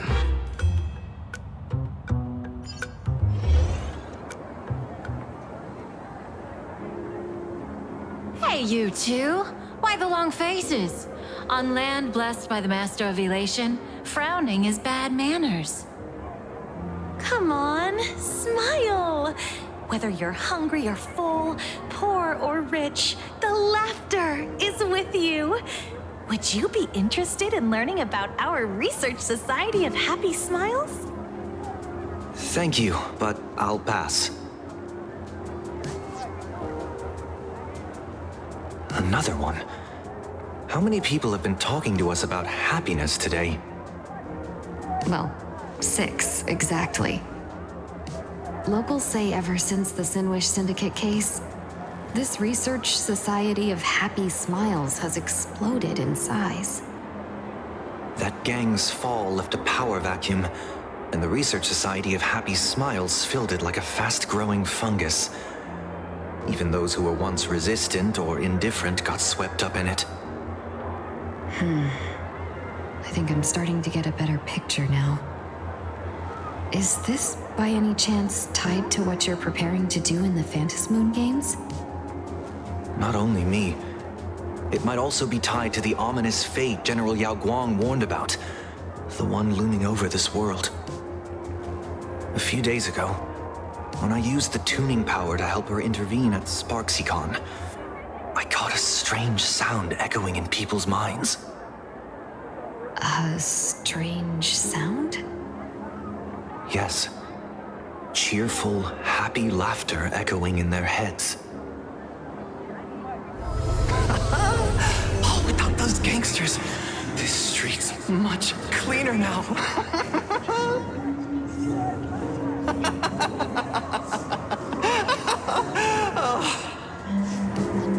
The so-called voice of Aha those society recruiters claim to hear? Could the Joy Seeker truly be so passionate about universal redemption? Whatever that is, it's not Aha's laughter. From the moment I set foot on this street, I've been using my tuning ability to sense the residents' minds. Miss Tingyun, allow me to correct you. Those connected to the Research Society of Happy Smiles number not 6, but 42. Each of them carries the same sound.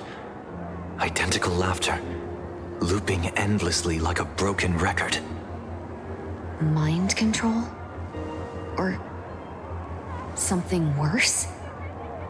Are you trying to say that this is tied to the harmony? My apologies. I dare not make such wild assumptions. No, this isn't the work of any tuner. It feels like a barrier, born from the human mind itself, to numb the unbearable pain it cannot endure. Like a worn-out tape recorder hidden deep in the subconscious, repeating the same thing over and over. I am happy. I am happy. So, whose divine handiwork is this supposed to be now? Wherever this laughter comes from, causing so many people to self-deceive in perfect unison while enduring pain is well beyond the capabilities of a mere charitable group. Beneath these calm waters, the undercurrents are far more turbulent than anyone imagines. The bad news just keeps coming. Dan Heng's gone off on his own, and Madame Yao's completely vanished. Can you still sense her? The bird I entrusted to General Yao Guang has seemingly gone silent. I can't share its vision anymore. I can't even feel her thoughts through it. But I know it hasn't faded. That means she's still in this world somewhere. Let's pray she returns soon, with some news to pierce through all this fog. Otherwise, this Arcadia built on happiness will crumble fast and fall into the abyss.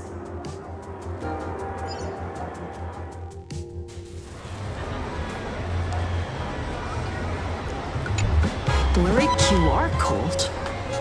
That's an unusual name. Why would the author of Fluffy Across the Blue have such a pen name?